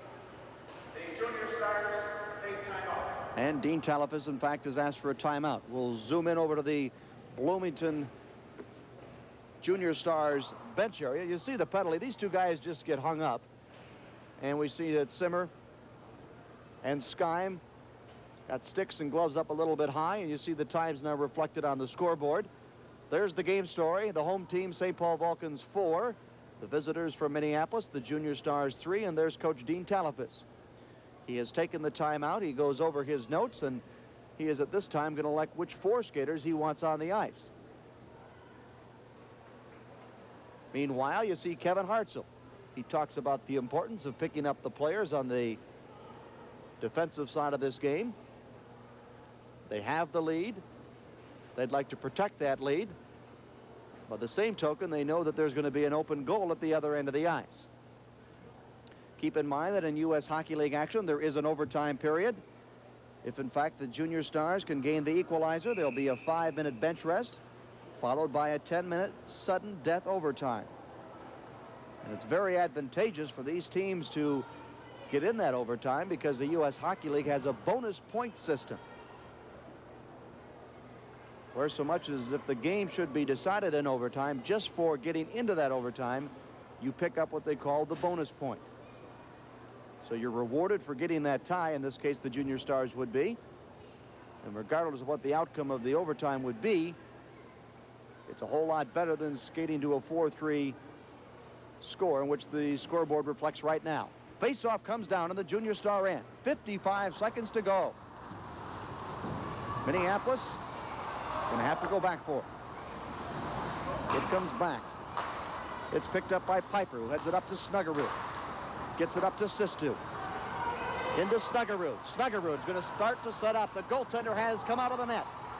No goalie in the junior star net, and now we're going to have a offside whistle as Robidoux was a bit hurried in that play as he didn't wait for his teammates to get back on side. We now look at the game clock. 32 seconds to go. 4-3 is still the score. Teams are skating 4 players apiece.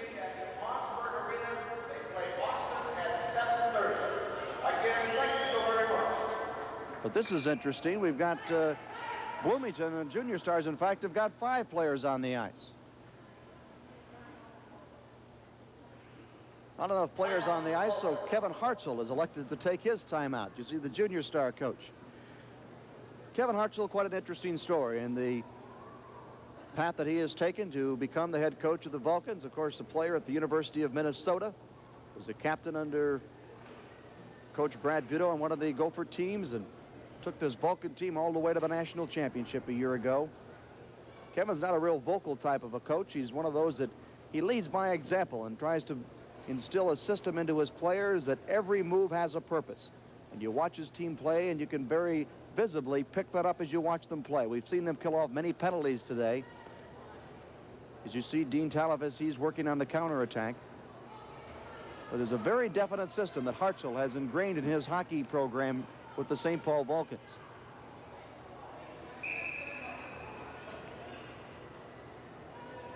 Dean Talavas has the players on the ice he wants. And what I can't figure out is that it's 5 players of the Junior Stars, 1, 2, 3, 4, 5, against 4 players for the Vulcans. Both teams are supposed to be, I get it, okay, that's because the goaltender's out. So, the extra skater on the ice for the Junior Stars. 22 seconds to go now as they bring the puck. This is Sisto, in on net. Oh, Snuggerud on the backhand, he scores! They've tied up the game with 15 seconds left to play. Snuggerud snuck one in behind Lindgren. The extra attacker pays off. And after the Vulcans scored the first 4 goals of the game, the Junior Stars have tied it up. This is Sisto. He works it in. Snuggerud doesn't make good on the first shot, but he does the second. And it's in the net, and we're all tied up. Now the clock winds down.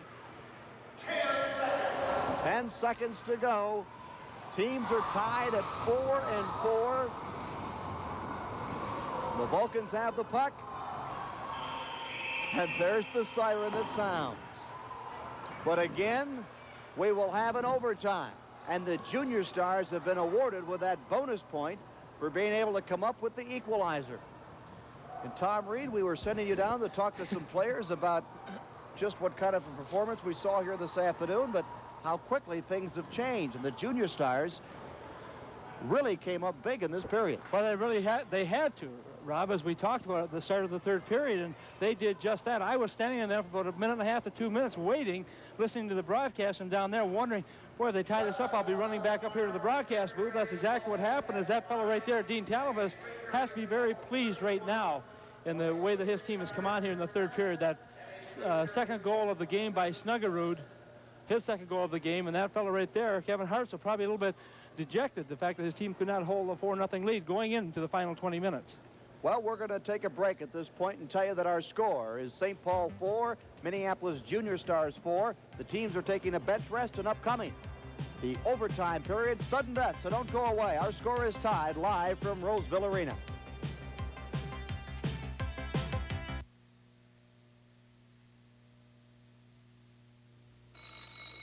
Your morning breaks at dawn, but You see our game story. We are tied at 4, and we are headed into sudden death overtime. 4-4 the score. 10 minutes is up on the game clock, and here we go. Off the face-off, the surging Junior Stars regroup in their own end, and here they come. Robidoux. Jerry Schmidt, the defenseman, trying to pin him up against the boards. Puck comes out where Langer just kind of played it in behind. This is Langer. First goal wins. We're in overtime. At the center ice area. Puck is picked up by Sjogren, who is looking for Sisto, who has 2 assists in this hockey game. Both coming on big plays here in the final third period. At the center ice area, Robidoux on the backhand. Brings it over now, Sjogren. The complexion of this game has just turned 360 from the opening 20 to 30 minutes, which the Vulcans led 4-0. And St. Paul has now found their lead back to a tie score. Right now the momentum has switched obviously to the Junior Stars with that full goal surge in the third period. They've got the confidence that they can win the hockey game. The Vulcans must contend with that. On the backhand, Snuggerud now in the slot, trying to come away with the puck. Is Mathis, he's in the corner. A couple of players go down, and now Snuggerud and Sable kind of square off there. Tom, you were talking about shots on goal in that third period, and boy, the Junior Stars made good on their chances. Well, they sure did. Percentage-wise, they just had 7 shots in the period, but they scored 4 goals, and that's what they like to see. You know, you don't get a lot of shots, but when you get the chances, you got to make the most of them. They certainly did that coming into that third period. We talked about how the Junior Stars have been a third period club, and I guess today's game is a perfect example of how they can rise to the occasion. Back to the point, the puck is shot, and it's deflected, and it goes through the traffic and went just wide. Puck is bounced around by Judding.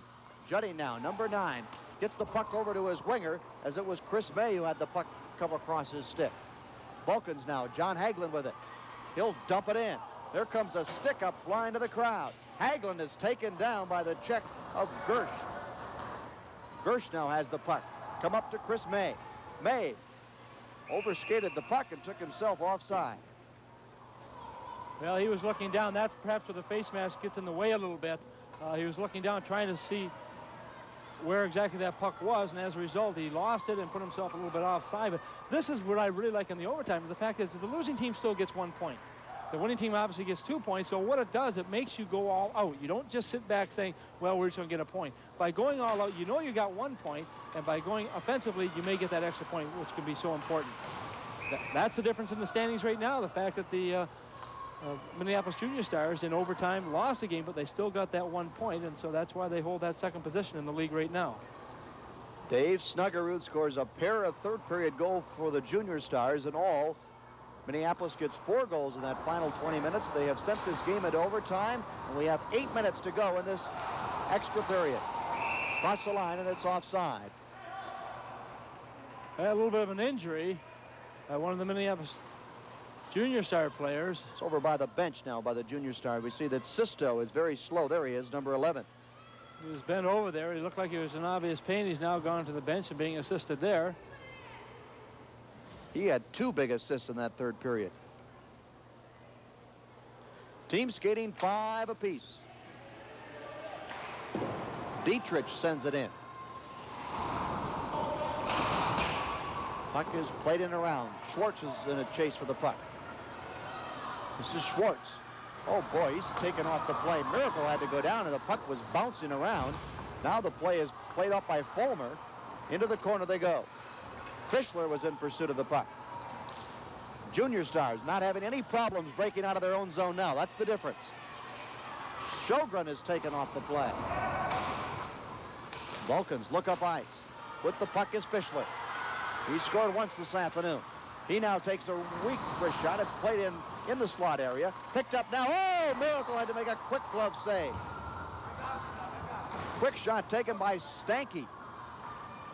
He spun and turned and took the wrist shot. Now the puck is dumped in. Snuggerud wants to get a line change.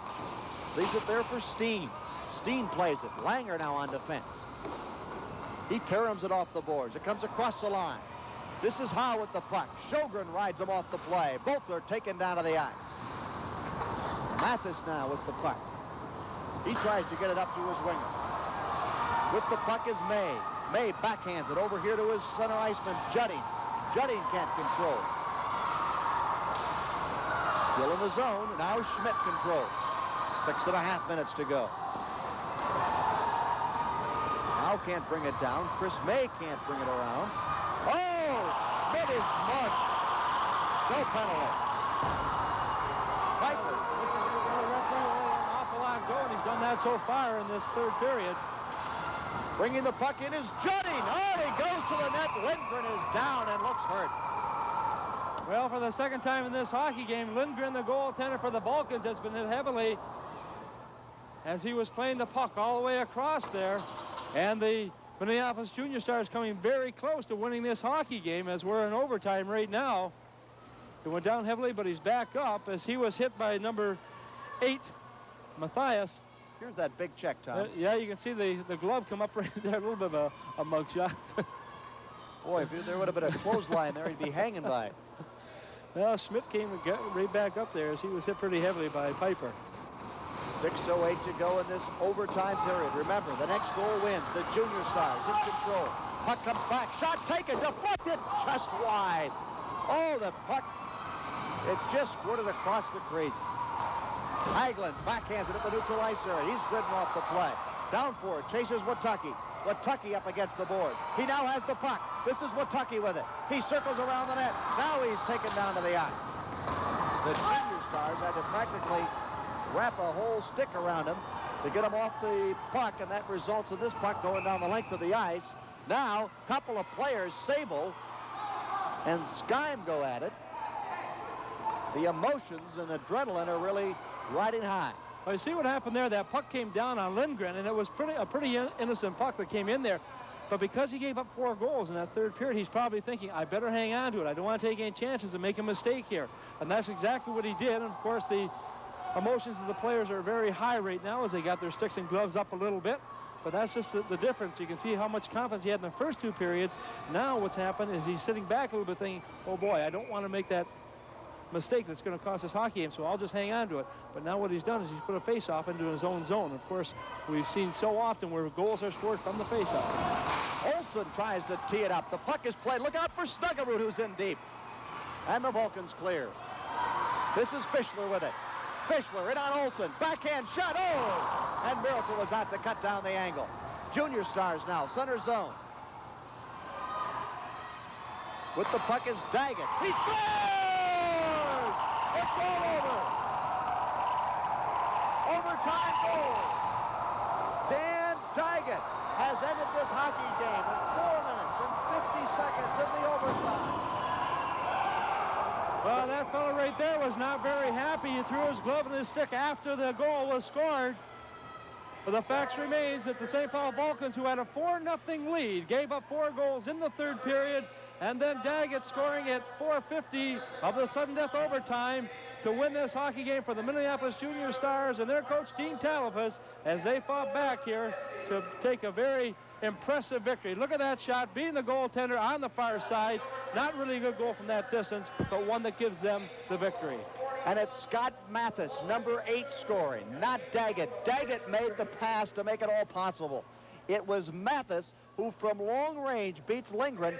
Lindgren, who had played so well, gets beat from long range. Scott Mathis, you see the Junior Stars going off. Let's recue that replay and take a look at it again, because this, boy, I'll tell you, comes across the blue line. That's Mathis. He unloads, and quite possibly Lindgren could have been screened, but don't sell the Junior Stars short, because they really came back from a 4-0 deficit, and they really earned this hockey game. Well, they did. They didn't quit. They came back, and they made their shots count when they had to, and you could see the frustration on Lindgren and the happiness of the Minneapolis Junior Stars as number 8, Mathis, scores his 11th goal of the season, picked up one last night and one tonight, and the Junior Stars are victorious here at Roseville. So that's it, a most dramatic end to our afternoon of broadcast here from Roseville Arena. Our final score is the Minneapolis Junior Stars 5, the St. Paul Vulcans 4. For Tom Reed, this is Rob Lear saying so long. Have a good Sunday afternoon.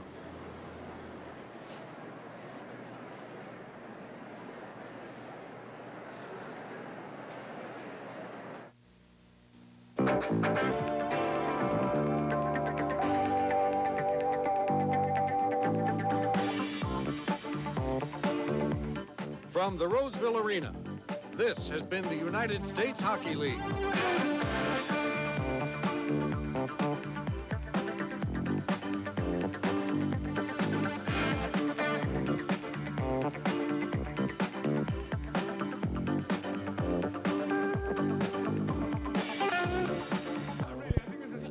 States Hockey League action. The Vulcans, the defending league champions, scored the game's first 4 goals. Defenseman Sean Sable's second goal, here in the second period that is, had given the Vulcans a 4-0 lead. That cushion did not last for long. The Junior Stars charged from behind to tie the score, and they won it in overtime. That's Scott Mathis, who bangs in from long range. The victory maintains the Junior Stars' hold on second place in the U.S. Hockey League.